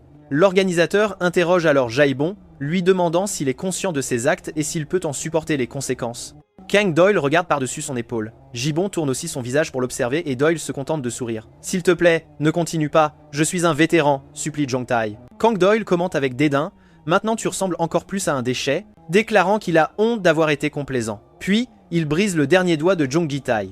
Une fille dans la foule se couvre la bouche et les spectateurs réagissent choqués par la scène. La confrontation est invalide, déclare l'organisateur du match, affirmant que la situation avait tourné au chaos. Cependant, les spectateurs argumentent, le gangster était celui qui avait enfreint les règles en premier. Un parieur qui avait misé sur le gangster admet la victoire de Gibbon. Bientôt, la foule commence à réclamer la victoire de Gibbon. L'organisateur lance un regard noir à Gibbon qui reste impassible. Les amis de Gibbon déclarent à voix haute « Tout le monde a vu la défaite de l'adversaire ». La foule persiste à scander le nom de Gibbon. Alors qu'il se tient à côté de Doyle, Gibbon regarde par-dessus son épaule. Dans son bureau, l'homme aux lunettes réfléchit perplexe aux événements qui avaient dépassé ses attentes. Il note que Gibbon a vaincu un gangster de l'association Jogdo au pic d'audience. Un tel exploit ferait de l'association Jogdo la risée de tous et il déplore la perte financière imminente, puis il attribue tout le blâme à Gibbon. Ensuite, il réfléchit à la façon dont il gérera la situation, maudissant le résultat. Une voiture noire approche du lieu du combat. À l'intérieur, le chauffeur informe le supérieur de leur arrivée, mais le supérieur leur ordonne d'attendre. Le chauffeur aperçoit Jong Gi-tae sortant de l'entrepôt et rapporte que Gi-tae a quitté les lieux. Son supérieur leur ordonne simplement d'éteindre la voiture. Jong Gi-tae s'approche du véhicule, appelant son supérieur. « Aidez-moi, ces bâtards m'ont agressé. Les assaillants sont toujours sur place, et vous pouvez les attraper si vous agissez immédiatement. » Il supplie pour de l'aide. Cependant, son supérieur lui donne simplement un coup de poing à la tête, puis il le repousse d'un coup de pied. Jung Gi-tae s'effondre au sol, appelant son supérieur. « Ne t'avais-je pas prévenu de rester loin des bagarres avec les étudiants ?» lui demande-t-il. Gi-tae essaie de se justifier, gargouillant de manière incohérente. Son supérieur le frappe alors à nouveau du pied, le touchant alors qu'il est au sol. Pendant que Gi-tae marmonne des excuses, Gibbon et son groupe observent la scène de loin. Gi-tae agit comme un gangster, mais en réalité, il n'est qu'un moins que rien, commente Kang Doyle. Kang Doyle remercie Gibbon puis étend sa gratitude aux amis. Hannah Rahem, cependant, intervient en déclarant « Vous avez tous besoin de soins médicaux prioritaires ». Elle insiste pour qu'ils aillent à l'hôpital, mais Doyle rétorque « J'ai juste besoin de quelques jours de repos ». Puis, il s'éloigne avec Gibbon, cherchant sa confirmation. Dans un flashback, Gibbon se demande quand il pourra complètement oublier la personne qui avait le pouvoir d'arrêter ou d'accélérer son cœur. Un groupe d'étudiants marche dans la rue. Dans une salle de classe, un professeur demande « Ne vous endormez pas ». Ensuite, deux filles confrontent Anne Aryom, l'interrogeant sur le fait d'avoir donné un téléphone à Jivan et la traitant de ridicule. Yena demande alors directement « As-tu l'intention de sortir avec lui ?» Aryom hésite à répondre, incitant Yena à lui rappeler qu'elle connaît les sentiments d'Aryom pour Gibbon. Cependant, Aryom affirme que c'est plus que de la simple rencontre. L'autre fille demande « Qu'entends-tu par là ?» Elle explique qu'elle ressent une profonde curiosité pour Gibbon et aspire à tout savoir de lui. L'une des filles l'accuse de tromperie et d'essayer de séduire Gibbon. Par la suite, elle rappelle à Aryom la relation entre Yena et Gibbon.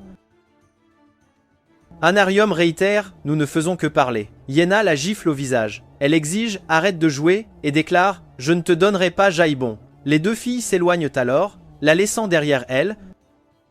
Anaram touche son visage, et d'une voix basse murmure, trompeuse, faisant référence à Yena, se demandant si elle n'aurait pas pu au moins montrer un peu de regret.